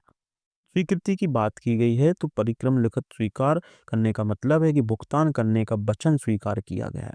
उदाहरण के लिए यदि यदि एक बैंक चेक स्वीकार करता है तो भुगतान की गारंटी देता है। तो भाई वही है कि भाई अगर किसी ने चेक काट के दिए तो बैंक की जिम्मेदारी है उस पर साइन देख करके उस चीज को स्वीकृत करने की। ठीक है, बढ़ते हैं आगे। अस्वीकृति द्वारा अपमान यानी कि यदि किसी उपकरण को अस्वीकरण कर दिया गया है तो यह दोषपूर्ण हो सकता है और धारक के पास वैधानिक उपाय होते हैं। भाई कोई भी चेक आपने काट के दी है किसी बैंक को, तो बैंक ने उसको आपकी चेक को मानने से मना कर दिया है, तो भाई क्या हो गया, ये दोषपूर्ण कंडीशन हो गई। तो आप नुकसान का दावा या पराक्रम को फिर से प्रस्तुत करना है, जो भी हो सकता है वो कर सकते हैं। जैसे अगर चेक के लिए पैसे पर्याप्त नहीं है और बैंक ने चेक को अस्वीकार कर दिया तो अस्वीकृति हो गई। आपने देखा होगा कि भाई किसी ने चेक काट के दी और उस अकाउंट में पैसे ही नहीं है और आप जब बनाने जाते हो तो भाई चेक अस्वीकार कर दिया, तो यहाँ बैंक के पास एक वैलिड रीजन भी रहता है। बढ़ते हैं आगे। बात की गई है धारक और सही धारक के क्या अधिकार होते हैं। तो धारक वह व्यक्ति होता है जो किसी परक्रम लिखित का मालिक होता है। तो धारक कौन होता है, होल्डर कौन होता है, जो किसी भी परक्रम यानी कि उन दस्तावेजों का मालिक होता है, चाहे वो चेकबुक हो, चाहे प्रोमिसरी लेटर हो, चाहे बिल ऑफ एक्सचेंज हो। सही धारक वही व्यक्ति होता है जिसे कानूनी रूप से परक्रम लिखित ट्रांसफर करने का अधिकार दिया गया हो, यानी कि चेक को ट्रांसफर करने का अधिकार दिया गया हो। चेक तुम किसी को काट के दे दो तो वो तुम्हारे पास कानूनी अधिकार है। यदि किसी ने चेक पर हस्ताक्षर किए तो उसे उसे एक और व्यक्ति को ट्रांसफर कर दिया है, तो वह नया व्यक्ति सही धारक हो जाएगा। पराक्रम लिखित का व्यापार की बात की गई। पराक्रम लिखित हस्तांतरित किए जा सकते हैं लेकिन इसके लिए सही प्रक्रिया का पालन होना चाहिए, जैसे हस्ताक्षर और अन्य औपचारिकता। जैसी यदि आप चेक को किसी अन्य व्यक्ति को देते हैं तो उसे सही तरीके से हस्ताक्षर करना पड़ता है।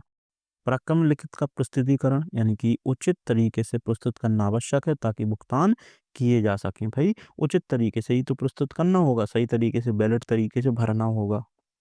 जैसे चेक बैंक में प्रस्तुत करने के लिए एक निर्धारित अवधि होती है, अगर वह समय से पहले प्रस्तुत नहीं किया गया है तो वह अस्वीकृत हो जाता है। भाई 3 महीने के अंदर अंदर आपको बैंक में अपनी चेक को बनानी होती है, कंडीशन इससे बाहर जाते हैं तो क्या हो जाता है, प्रस्तुतिकरण का ध्यान होता है, निर्धारित अवधि का ध्यान देना होता है।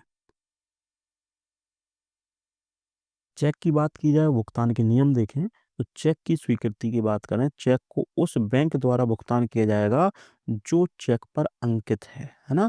जैसे पंजाब नेशनल की अगर चेक है तो पंजाब नेशनल बैंक ही उसको भांजेगी। चेक की अस्वीकृति यानी कि अगर चेक के लिए पर्याप्त धनराशि नहीं है तो बैंक को चेक को अस्वीकार करने के लिए यहाँ पे कानूनी अधिकार मिल जाते हैं। आपके खाते में अगर धन नहीं है तो चेक उसको कैंसिल कर सकती है बैंक उसको, तो ये तो साधारण सी बात होती है। बैंक की क्या ज़िम्मेदारी होती है? बैंक की ज़िम्मेदारी होती है कि वह चेक को सही तरीके से भुगतान करे। कलेक्टिंग बैंक वह बैंक होता है जो चेक जमा करता है, जो बैंक ने चेक को अपने पास जमा कर लिया हो। पेंडिंग बैंक वो होता है वो जो चेक को भुगतान करे। जो पेइंग बैंक होता है, पेंडिंग नहीं, जो पे कर रहा हो, पैसा दे रहा हो, वो भुगतान बैंक हो जाता है। जैसे ये कलेक्टिंग बैंक ने चेक गलत तरीके से ले लिया है तो भुगतान नहीं किया तो बैंक की जिम्मेदारी हो जाती है। चेक का अपमान और उसके प्रभाव, अगर चेक अस्वीकृत हो जाती है जैसे खाते में पैसा ना होने की वजह से, तो उसके खिलाफ कानूनी कार्रवाई की जा सकती है। भाई इसकी भाई आपने चेक काट के दी अपने अकाउंट से और चेक आपके अकाउंट में पैसा नहीं है, तो ऐसी स्थिति में बैंक जिम्मेदार नहीं है, तो आपके खिलाफ बाउंस ऑफ चेक का जो केस चलता है वो एनआई एक्ट के तहत ही देखने को मिलता है। देखें, अगर कोई व्यक्ति चेक से भुगतान नहीं करता है तो इसके लिए धोखाधड़ी का मुकदमा कर सकता है। जैसे कोई व्यक्ति चेक से भुगतान नहीं करता, वही कंडीशन कि भाई आपका भाई आपने भाई चेक काट के दी, आपके अकाउंट में पैसे नहीं है और भुगतान आपका बाउंस हो गया है, तो स्थिति में आप जिसने चेक काटी उसके खिलाफ मुकदमा कर सकते हो। जिम्मेदारी से मुक्त होना, यानी कि यदि चेक का भुगतान किया गया है तो किसी अन्य तरीके से जिम्मेदारी से मुक्त कर दिया है तो व्यक्ति जिम्मेदार नहीं होगा। जैसे चेक का भुगतान होने के बाद आपको उस चेक से संबंधित कोई भी कानूनी जिम्मेदारी नहीं रह जाती। भाई चेक दी, सामने वाले ने बजाई, आपकी जिम्मेदारी खत्म, उसकी जिम्मेदारी खत्म। जैसे बिल के प्रकार पूछा जाए, काइंड्स ऑफ बिल, तो बिल ऑफ एक्सचेंज और प्रोमिसरी लेटर, यह एक दस्तावेज है जिसमें एक व्यक्ति दूसरे व्यक्ति को भुगतान करने का क्या देता है, आदेश देता है। प्रोमिसरी लेटर यह एक लिखित वचन है या प्रॉमिस है जिसमें कोई एक व्यक्ति दूसरे व्यक्ति भुगतान करने का वचन करता है, प्रॉमिस करता है कि भाई ऐसा-ऐसा है। तो प्रोमिसरी लेटर में ध्यान यही रखना है कि भुगतान करने का वचन देता है कि भाई हम इतने-इतने तारीख तक आपको भुगतान दे देंगे, और इसमें क्या होता आदेश देते हैं कि ये व्यक्ति बी व्यक्ति के पास उस लेटर को जाए, तो भाई उस व्यक्ति को मान करके भाई इसने लेटर दिया तो वो आदेश उसकी वैलिड मानना हो। अगर बात की जाए साक्ष्य की, तो पराक्रम लिखित के संबंध में विशेष साक्ष्य नियम होते हैं, उनकी वैधता और निष्पक्षता को प्रमाणित करते हैं। भाई पराक्रम लिखित में भाई चेक है तो चेक भी एक साक्ष्य है, या कह सकते हो आप ऊपर जो बिल ऑफ एक्सचेंज और प्रोमिसरी लेटर हैं, ये भी किसी एक एक प्रकार के दस्तावेज होते हैं। ये साक्ष्यों के काम करते हैं जब कोर्ट में केस होते हैं। यदि किसी चेक पर हस्ताक्षर पर विवाद है तो प्रमाणित करने की दस्तावेज के साक्ष्य के लिए लिए जा सकते हैं। यहाँ तक हो जाती है हमारी थ्योरी कंप्लीट। अब चलेंगे हम शॉर्ट टाइप क्वेश्चंस की ओर, उनको देखते हैं। सबसे पहले आता है विक्रय की संविदा को परिभाषित कीजिए, यानी कि कॉन्ट्रैक्ट ऑफ सेल की बात की गई है। तो विक्रय की संविदा एक ऐसी कानूनी समझौता होता है जिसमें विक्रेता सामान का स्वामित्व क्रेता को किसी मूल्य के बदले स्थानांतरित करता है। लाइन इतनी सी याद रखनी है, कोई भी विक्रेता जो होता है अपना ओनरशिप किसी दूसरे क्रेता को जैसे ही ट्रांसफर कर देता है वो सेल हो जाती है। जैसे स्थानांतरित करने का वादा करता है, इसमें वर्तमान विक्रय भविष्य में विक्रय का समझौता दोनों शामिल होते हैं। उदाहरण से क्या है, यदि ए 10 बोरी चावल 5,000 रुपए में बी को बेचने का वादा करता है तो यह विक्रय की संविदा होगी, है ना। कॉन्ट्रैक्ट हो गई सेल की कि भाई हम आपसे वादा कर रहे हैं कि इतने इतने सामान आपको हम सेल करेंगे। क्वेश्चन नंबर 2 देखते हैं, भागीदारी के गर्भित अधिकार क्या है। गर्भित अधिकार देखते हैं, इम्प्लाइड अथॉरिटीज को देखते हैं। गर्भित अधिकार वे अधिकार होते हैं जो साझेदारों को उनके व्यवसाय के संचालन के लिए स्वतः ही मिल जाते हैं। तो जो साझेदार, जो पार्टनर्स होता है, उनको व्यवसाय चलाने के लिए जो अधिकार मिल जाते हैं, स्वतः अपने आप मिल जाते हैं, वो गर्भित अधिकार होते हैं। जैसे साझेदारों के लिए लेन देन करने का अधिकार, दोनों लोग लेन देन कर सकते हैं, तो गर्भित इम्प्लाइड ऑटोमेटिक मिल जाना, ऑटोमेटिक ही जो अधिकार मिल जाते हैं वही गर्भित होते हैं। जैसे किसी संपत्ति को खरीदने और बेचने का अधिकार, ऋण लेने और देने का अधिकार, कंपनी के नाम से अनुबंध करने का अधिकार, तो ये गर्भित अधिकार हो जाते हैं। क्वेश्चन नंबर 3, विक्रेता और क्रेता के कर्तव्य को समझाएं। इसको हमने जैसे देख लिया था, देख ही लेते हैं। विक्रेता के कर्तव्य ये हैं कि विक्रेता मतलब बेचने वाले खरीदार को वस्तु सौंपे, वस्तु की गुणवत्ता भी सुनिश्चित करे, सामान समय पे डिलीवरी भी करे, जो भी आपका टाइम टेबल है कि भाई हम इतने दिन में पहुंचाते हैं वो करें। क्रेता के कर्तव्य में वस्तु की कीमत चुकाए, वस्तु को स्वीकार करे और समय पर भुगतान करे। तो इतने से कर्तव्य इनके हो जाते हैं। चौथा है, अभिकर्ता के प्रति मालिक के अधिकार और कर्तव्यों की व्याख्या कीजिए। अभिकर्ता मतलब वही एजेंट अपने मालिक यानी प्रिंसिपल के प्रति कितने अधिकार और कर्तव्य होंगे उनको समझाएं। तो अधिकार क्या है अभिकर्ता के, मालिक को काम की प्रगति की जानकारी मांगने का अधिकार है। म- अच्छा अच्छा, इसमें क्वेश्चन में क्या बोला गया है, एक सेकेंड। क्वेश्चन ही बोला अभिकर्ता के प्रति मालिक के अधिकार, तो मालिक के अधिकार बोले गए हैं कि वो मालिक के क्या अधिकार हैं कि अभिकर्ता से क्या क्या पूछ सकते हैं और क्या कर्तव्य है अभिकर्ता के लिए। तो मालिक को काम की प्रगति जानकारी मांगने का अधिकार है किससे, एजेंट से।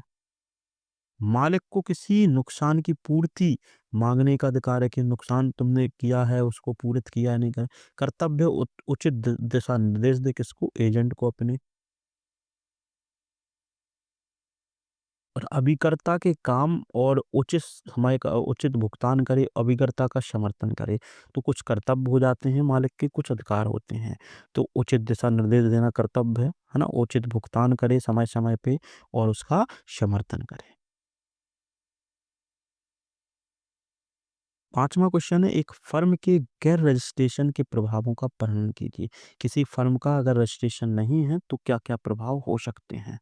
तो प्रभाव यही है कि फर्म अन्य पक्षों के खिलाफ कोई कानूनी मामला दर्ज नहीं कर सकती, क्योंकि फर्म को रजिस्टर नहीं किया गया है, तो विधिक तौर से उसको कानूनी सहायता नहीं मिलेगी।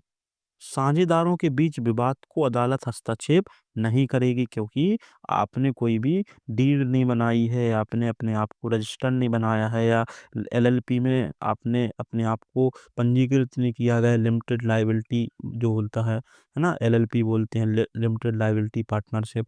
तो आपने जब अपने आप को विधिक तौर से कहीं रजिस्टर नहीं किया है, तो यहाँ अदालत भी हस्तक्षेप नहीं करेगी और कानूनी अधिकार क्या हो जाते हैं, सीमित हो जाते हैं। तो ये कुछ यहाँ पे प्रभाव मिलते हैं। क्वेश्चन नंबर 6, विक्रय और विक्रय के ठहराव में अंतर समझाएं। तो हम समझ से ही आ रही है, विक्रय मतलब किसी संपत्ति का स्वामित्व तुरंत स्थानांतरित हो जाना। मतलब कोई भी आपका सामान है, उसको आपने किसी दूसरे को ट्रांसफर कर दिया, बेच दिया है, तो उस वस्तु को तुरंत बेच देना ही क्या हो गया है, विक्रय हो गया।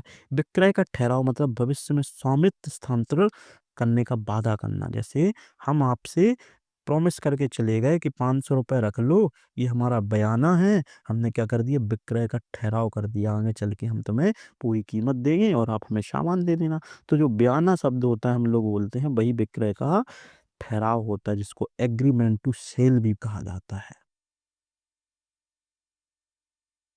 क्वेश्चन नंबर 7 है, इच्छा पर साझेदारी और विशेष साझेदारी से क्या समझते हैं? तो इच्छा पर साझेदारी जब साझेदार किसी निश्चित अवधि के बिना होती है। जब साझेदारी किसी निश्चित अवधि के बिना होती है। विशेष साझेदारी किसी विशेष उद्देश्य के लिए की गई पार्टनरशिप होती है। मतलब समझें, विशेष साझेदारी का मतलब होती है स्पेसिफिक किसी विशेष उद्देश्य के लिए, कि हम इसलिए पार्टनर बन रहे हैं कि हमें ऐसा ऐसा काम करना विशेष। एक होती है इच्छा पे गई, दोनों लोगों की इच्छा हुई, चलो यार ये काम करते हैं, तुम भी पैसा दो हम भी दो। तो भाई निश्चित अवधि में हम लोगों ने इच्छा जताई और दे दी, और किसी उद्देश्य के लिए हुए या इच्छा के लिए, तो इतनी सी चीज होती है। क्वेश्चन नंबर 8 है, एक उपनिधाता के क्या अधिकार और दायित्व होते हैं?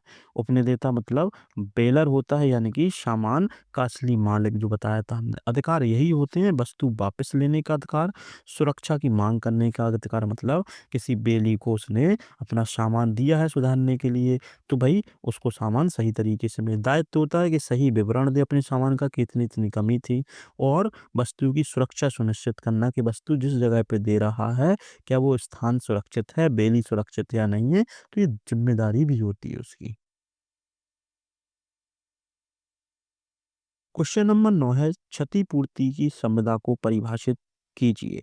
तो क्षतिपूर्ति की संविदा एक ऐसा समझौता है जिसमें एक पक्ष दूसरे पक्ष को किसी नुकसान की भरपाई का वादा करता है। तो हमने सुना, पीछे भी देखा कि क्षतिपूर्ति इसको इंडेमनिटी बोलते हैं। इंडेमनिटी का मतलब यही होता है किसी भी दूसरे पक्ष के नुकसान की भरपाई का वादा करना। तो ये क्षतिपूर्ति की संविदा हो जाती है। क्वेश्चन नंबर 10 है, प्रत्याभूति की संविदा के आवश्यक तत्व को समझाएं। प्रत्याभूति मतलब जिसको गारंटी बोलते हैं, है ना? तो पक्षों का समझौता, दायित्व कि एक दायित्व के लिए एक गारंटर का होना और कानूनी उद्देश्यों का होना। यानी कि जो प्रत्याभूति की क्षमता, कोई भी मान लीजिए ऋण लिया जा रहा है, तो ऋण में जो प्रत्याभूति यानी कि जो गारंटी दी जा रही है, प्रत्याभूति मतलब गारंटी होती है ना, तो जो गारंटी दी जा रही है, तो उसकी संविदा में क्या होगा, पक्षों के बीच समझौता, कि भाई दोनों पक्ष, देने और लेने वाला दोनों लोगों के बीच सही एग्रीमेंट हो, गारंटी देने वाला भी सही हो, है ना? और दायित्व के लिए गारंटर होना और विधिक तौर से कानूनी उद्देश्य होना चाहिए। ये सभी चीजें प्रत्याभूति की संविदा में देखने को मिलती हैं। ये थ्योरी में अच्छे से कवर भी किया हमने। क्वेश्चन नंबर 11 है हमारा, चेक को परिभाषित कीजिए, डिफाइन द चेक। तो चेक क्या होता है? चेक एक लिखित आदेश होता है जो बैंक को किसी निश्चित राशि का भुगतान करने का निर्देश दिया जाता है। तो हमें पता है कोई भी चेक काटने वाला व्यक्ति किसी भी व्यक्ति को बैंक से कुछ पैसे लेने के लिए चेक काटता है तो वो लिखित आदेश देता है बैंक को कि बी को कुछ पैसे दिए जाएं। बढ़ते हैं आगे। 12 नंबर क्वेश्चन है, विनिमय पत्र यानी कि बिल ऑफ एक्सचेंज की आवश्यक तत्वों को समझाएं। तो हमने समझा बिल ऑफ एक्सचेंज क्या होता है, एक आदेश होता है ना। आदेश होता है कि भाई किसी ए को, मान लीजिए ए है, ए ने बी को आदेश दिया कि सी को इतने रुपए देने हैं, है ना। जैसे लिखित रूप में देना, निश्चित धनराशि का भुगतान, उस समय और स्थान का उल्लेख होना। क्वेश्चन नंबर 13, गिरवी से क्या समझते हैं, तत्वों को समझाएं। तो गिरवी क्या है, वह प्रक्रिया जिसमें किसी वस्तु को उधार देने के बदले संपत्ति के रूप में किसी के पास रखा जाता है या वादा किया जाता है कि ऋण चुकाने पर वस्तु वापस वापस ले लेंगे।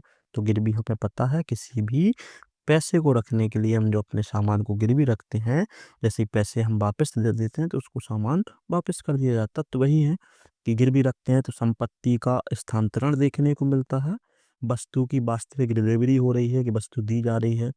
उधार का उद्देश्य यानी गिरवी केवल ऋण सुरक्षा के लिए रखा जाता है कि हमने ऋण दिया है तो उसके बदले में हम इस सिक्योरिटी दे रहे हैं आपको। तो समझौता यानी कि दोनों पक्षों के बीच कानूनी समझौते भी होते हैं। वस्तु का स्वामित्व यानी कि वस्तु का स्वामित्व गिरवी देने वाले के पास ही रहता है। तो भाई वस्तु का मालिकाना हक किसके पास रहता है, आपके मालिक के पास रहता है, ना कि जिसने आपके सामान को गिरवी रखा है। 14 नंबर क्वेश्चन है, उपनिहिती के दायित्वों को समझाएं। उपनिहिती मतलब जो बेली जिसके पास कोई भी सामान सुधारने या सही करने के लिए रखा जाता है, तो उसके दायित्व क्या होते हैं कि वस्तु की सुरक्षा, उपनिहिती को वस्तु की उचित देखभाल करनी होगी। उपयोग, उचित उपयोग, वस्तु का उपयोग केवल अनुबंध के अनुसार किया जाना चाहिए। मान लीजिए आपने कार को किसी के पास सुधारने के लिए दे दिया, तो उसको केवल कार सुधारेगा, ऐसा नहीं है कि उसको यूज करने के लिए कहीं भी चला जाए। वस्तु की वापसी, कार्य समाप्त होने के बाद वस्तु उपनिर्माता यानी कि मेन मालिक को वापस करेगा। नुकसान की भरपाई, उपनिहिती को अपनी लापरवाही के कारण हुए नुकसान को भरना होगा। उसके बाद चलते हैं 15 नंबर पे, चलत प्रत्याभूति जिसको हमने सतत प्रत्याभूति बोली थी, कंटिन्यूअस या चिरगामी बोला था। क्या बोला था, चिरगामी। ये कॉन्सेप्ट बहुत ज्यादा आता है। तो चिरगामी प्रत्याभूति क्या होती है, तो देखते हैं। वह गारंटी जो एक व्यक्ति द्वारा समय समय पर एक से अधिक लेन देन के लिए दी जाती है। जब एक से अधिक लेन देन हो रहे हों, बार बार लेन देन हो रहे हैं, एक बार आपने कोई गारंटी दे दी है कि इतने करोड़ रुपए तक हम आपकी गारंटी देते हैं, तो वो हो जाती है चिरगामी प्रत्याभूति या गारंटी। क्वेश्चन नंबर 16, अभिकरण को परिभाषित कीजिए, उसके तत्व समझाएं। अभिकरण जिसको हम एजेंसी बोलते हैं कि जिसमें एक व्यक्ति मतलब अभिकर्ता दूसरे व्यक्ति मालिक की ओर से कार्य करने की अधिकृति मिलती है, वो आपका अभिकरण यानी कि एजेंसी बन जाती है। कि मतलब एजेंसी वही होगी, मालिक के हिस्से का कोई भी कार्य अगर उसका एजेंट कर रहा है तो वो एजेंसी के तहत कर रहा है। तत्व क्या है, पक्षों की सहमति, मालिक और एजेंट के बीच, कानूनी उद्देश्य हो, अधिकार का हस्तांतरण यानी कि मालिक अपने अधिकार अपने एजेंट को हस्तांतरण कर देते हैं, और मालिक और अभिकर्ता के बीच संबंध स्थापित हो जाते हैं। क्वेश्चन नंबर 17 है, अभिकर्ता और प्रतिस्थापित अभिकर्ता में अंतर बताइए। तो जो सब टाइटल एजेंट और आपके एजेंट के बीच का अंतर क्या है कि अभिकर्ता मालिक द्वारा सीधा नियुक्त किया गया व्यक्ति होता है, जबकि प्रतिस्थापित अभिकर्ता अभिकर्ता द्वारा नियुक्त मालिक की अनुमति से होता है। तो वही चीज है, प्रतिस्थापित अभिकर्ता मतलब अभिकर्ता द्वारा नियुक्त होता है, मालिक की अनुमति से होता है। भाई अभिकर्ता किसी काम में अगर व्यस्त है तो मालिक की अनुमति लेकर के वो अपने द्वारा एक कोई प्रतिनिधि नियुक्त कर देगा कि हमारे हिस्से का काम तुम करो। तो उत्तरदायित्व क्या होता है, प्रतिस्थापित अभिकर्ता के कार्य मालिक के लिए जिम्मेदार हो जाते हैं, तो मालिक के प्रति वो भी जिम्मेदार हो जाएगा। 18 नंबर है, क्षतिपूर्ति की संविदा को समझाएं और तथ्य बताएं। तो यह एक ऐसा समझौता है जिसमें एक पक्ष दूसरे पक्ष को नुकसान की भरपाई का वादा करता है। इसमें वादा होगा, नुकसान की भरपाई होगी, कानूनी उद्देश्य होगा। वादा क्या होगा कि तुम्हारा सामान टूटा तो हम जिम्मेदार, नुकसान की भरपाई करेंगे और विधिक तौर से करेंगे। क्वेश्चन नंबर 19, एक पंजीकृत फर्म के लाभ बताइए। कोई भी फर्म अगर पंजीकृत हो गई तो उसको फायदा क्या मिलेगा? तो कानूनी सपोर्ट मिल जाएगा, साझेदारों की सुरक्षा और व्यवसाय को एक मान्यता मिल जाएगी। ये इंपॉर्टेंट लाभ हो जाते हैं। क्वेश्चन नंबर 20, शर्त और वारंटी में अंतर बताइए। शर्त होता है अनुबंध का मुख्य हिस्सा, कि भाई कोई भी कॉन्ट्रैक्ट किया जा रहा है, अनुबंध किया जा रहा है तो अनुबंध किसी शर्तों के आधार पे ही तो होगा, कि भाई ये शर्तें हैं, तो अनुबंध का मेन हिस्सा होता है शर्त। वारंटी क्या होता है? अनुबंध का गौण हिस्सा यानी कि सेकेंडरी हिस्सा होता है, कि भाई वारंटी दे रहे हैं या नहीं दे रहे हैं तो सेकेंडरी हिस्सा है, इसका बहुत ज़्यादा औचित्य नहीं होता है। उल्लंघन का प्रभाव, शर्त तोड़ने पर अनुबंध खत्म हो जाता है, भाई शर्त खत्म, अनुबंध खत्म। क्वेश्चन नंबर 21, फर्म के विघटन के विभिन्न तरीकों के वर्णन कीजिए। किसी भी फर्म को अगर खत्म करना है तो क्या प्रोसीजर है? भाई जैसे साझेदारी फर्म है, पार्टनरशिप फर्म है ना, तो वो मिलकर के दोनों लोग बंद कर सकते हैं। कानूनी तहत कर सकते हो, कोई लीगल काम हो रहा है तो कानून भी कर सकता है, या दोनों जाकर के खुद कानून से सपोर्ट ले सकते हैं। किसी एक भागीदार की मृत्यु हो गई है तब भी कर सकते हैं, कोई पागल हो गया तब भी कर सकते हैं। तो ये तरीके से आप फर्म का विघटन कर सकते हैं।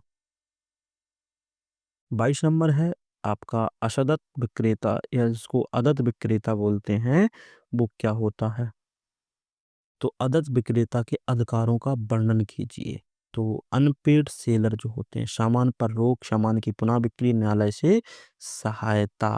भाई एक चीज ध्यान रखना कि अदद विक्रेता का कॉन्सेप्ट ये होता है, कोई भी मान लो अदद विक्रेता है तो कहीं से सामान खरीद करके अपने पास रख लेता है, और पुराने वाले को अगर पैसा नहीं दिया है, पैसा सामान बिकने के बाद दे रहा है, तो वो अदद विक्रेता हो जाता है। क्वेश्चन नंबर 23, क्षतिपूर्ति की संविदा और प्रतिभूति की संविदा को समझाएं। क्षतिपूर्ति की संविदा मतलब जब ही होती है जब नुकसान की भरपाई की जाती है। ये गारंटी की संविदा होती है जब कोई भी अपने दायित्व का पालन ना करे तो गारंटर उसको पैसा देता है, हमने देख लिया था। 24 है, प्रतिभू कौन होता है? तो प्रतिभू जिसको हम गारंटर बोलते हैं, उसका दायित्व क्या होता है कि दायित्व का उन्मोचन, समझौता समाप्त होने पर उसके दायित्व खत्म हो जाते हैं, उन्मोचित हो जाते हैं। उपनिधान को परिभाषित कीजिए। उपनिधान, एक वस्तु अस्थायी रूप से सौंपे जाना ही उपनिधान को परिभाषित करना। उपनिधान जैसे हम कोई सामान को सही कराने के लिए किसी व्यक्ति को सौंप देते हैं, सामान जो सौंपने वाला मालिक है उसको बेलर, जिसको बैली को सौंप देते हैं, तो सामान सौंपने की प्रक्रिया को उपनिधान बोलते हैं। किन परिस्थितियों में प्रतिभू उन्मोचित होता है?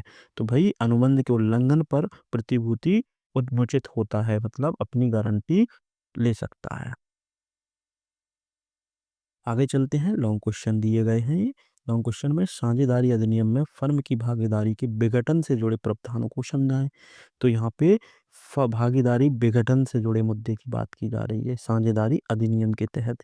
तो 1932 के तहत साझेदारी विघटन यानी कि पार्टनरशिप को खत्म करना, डिसॉल्व करना है तो क्या है? एक ऐसी प्रक्रिया जिसमें साझेदारी समाप्त हो जाती है, फर्म के व्यवसाय को समाप्त कर दिया जाता है। कैसे होते हैं ये कुछ मुद्दे हैं? एक आपसी सहमति से, सभी साझेदार आपसी सहमति से, है ना, धारा 40 के अंतर्गत समाप्त कर सकते हैं। अनुबंध की समाप्ति मतलब कोई शर्तें थी उस अनुबंध में, उसको समाप्त, जैसे साझेदारी अनुबंध की शर्तों के अनुसार फर्म को समाप्त किया जाता है कि भाई हम इतने साल तक काम करेंगे, उसके बाद इसको बंद कर देंगे। फर्म का अनिवार्य विघटन यानी कि धारा 41 के तहत निम्न परिस्थितियों में अनिवार्य विघटन करना, जैसे सभी साझेदार उनमें से कोई एक अवैध हो जाता है, कोई भी अवैध कार्य कर रहा हो तो तब भी धारा 41 के तहत उसको बंद करना। साझेदार की मृत्यु या दिवालियापन हो जाना, तो 42 के तहत साझेदार की मृत्यु या दिवालियापन की स्थिति में साझेदारी फर्म को समाप्त कर देना। और पांचवा है तरीका आपका न्यायालय के आदेश के द्वारा विघटन। धारा 44 के तहत आगे साझेदारों के बीच झगड़ा हो गया, फर्म के व्यवसाय में निरंतर घाटा हो रहा है या साझेदार की मानसिक अक्षमता हो रही है तो न्यायालय भी आदेश दे सकता है।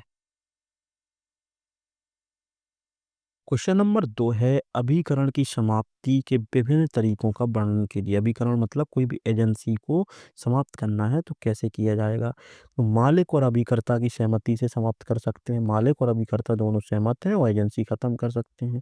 उद्देश्य पूरा हो गया है भाई, किसी भी एजेंसी का उद्देश्य पूरा हो गया तब कर सकते हैं। अवधि की समाप्ति यानी कि अभिकरण एक निश्चित समय के लिए बनाया गया, मान लो 1 साल के लिए बनाया गया, 1 साल कंप्लीट हो गई, अभिकरण समाप्त यानी कि एजेंसी खत समाप्त। या मालिक या अभिकर्ता की मृत्यु या पागलपन, यानी मालिक या अभिकर्ता किसी की मृत्यु या पागलपन हो जाता है, ऐसी स्थिति में एजेंसी बंद करना। मालिक द्वारा अभिकर्ता को हटाना, मालिक किसी भी समय अभिकर्ता को हटा सकता है, ऐसा अनुचित ना हो अगर। कानून द्वारा यानी कि अब अनुबंध अवैध होता है तो अभिकरण समाप्त हो जाता है, एजेंसी। भाई कोई भी कॉन्ट्रैक्ट किया जा रहा है मालिक और एजेंट के बीच और अनुबंध अवैध है तो भाई अभिकरण को कानूनी द्वारा बंद कर सकते हैं। क्वेश्चन नंबर 3 है पराक्रम में लिखित अधिनियम को संक्षिप्त तैयार उस क्षेत्र की विवेचना कीजिए। हमने देखा था नेगोशिएबल इंस्ट्रूमेंट 1881 का मुख्य उद्देश्य आर्थिक लेन देन को सरल और सुनिश्चित बनाना, जैसे कि चेक, विनिमय पत्र, प्रतिज्ञा पत्र, लेने देने को नियंत्रित करना। इसमें विधिक तौर से कोई भी छल कपट होता है तो कानूनी सहायता मिलती, इसलिए पराक्रम में लिखित अधिनियम बनाया गया है। इसका उद्देश्य ये है कि 1881 में ब्रिटिश सरकार ने इसको लागू किया था। भारतीय व्यापारिक प्रणाली को व्यवस्थित करने के लिए इसे तैयार किया गया था। इस अधिनियम को इंग्लिश कॉमन लॉ पर तैयार किया गया था। अगर क्षेत्र की बात की जाए तो पूरे भारतवर्ष में लागू होता है और इसमें 3 चीजें देखने को मिलती हैं: चेक, प्रतिज्ञा पत्र और विनिमय पत्र। महत्व की बात की जाए, यह अधिनियम व्यापार और बैंकिंग प्रणाली को ट्रांसपेरेंट बनाने के लिए महत्वपूर्ण है। इसमें कानूनी कार्रवाई का प्रावधान है। अगर कोई भी चेक बाउंस या प्रतिज्ञा पत्र या बिल ऑफ एक्सचेंज में दी गई कंडीशन के विरुद्ध अगर कोई भी जाता है जिसने जारी किया तो उसके खिलाफ यहाँ पे हम रिपोर्ट दर्ज कर सकते हैं। क्वेश्चन नंबर 4 है प्रतिज्ञा पत्र को परिभाषित कीजिए, इसके आवश्यक तत्वों की व्याख्या कीजिए। तो प्रतिज्ञा पत्र जिसको प्रोमिसरी लेटर बोलते हैं, प्रतिज्ञा पत्र क्या एक लिखित दस्तावेज है जिसमें एक व्यक्ति दूसरे व्यक्ति को निश्चित राशि भुगतान करने का वादा करता है। एक व्यक्ति दूसरे व्यक्ति को कुछ निश्चित राशि भुगतान करने का जो प्रॉमिस करता है वही प्रतिज्ञा पत्र होता है। जैसे इसमें एक लिखित दस्तावेज होता है, वादा बिना शर्त राशि भुगतान करने का वादा होता है, राशि का उल्लेख यानी कि राशि निश्चित होनी चाहिए, समय का उल्लेख, समय सीमा का उल्लेख होना चाहिए और हस्ताक्षर भी अनिवार्य होना चाहिए। तो वही चीज़ है कि वादा होगा, कोई भी शर्त नहीं लगेगी कि हम तुम्हें 1 करोड़ रुपए इतनी-इतनी तारीख को देंगे, तो ये क्या होगा, एक प्रॉमिसरी लेटर दे दिया हमने आपको।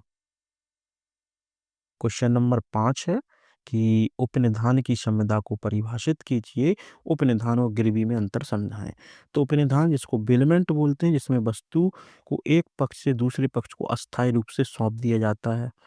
उपनिधान और गिरवी में अंतर यही है कि उद्देश्य उपनिधान वस्तु का उपयोग विशिष्ट उद्देश्य के लिए होता है, जबकि गिरवी में ऋण के लिए होता है, ऋण सुरक्षा के लिए होता है। दोनों में स्वामित्व नहीं बदलता, यानी कि आप उपनिधान में कोई सामान सही करा रहा है तब भी मालिक आप ही रहोगे उस वस्तु का, गिरवी में भी मालिक मालिक ही रहेगा, जिसके पास गिरवी रखी वो मालिक नहीं बनेगा।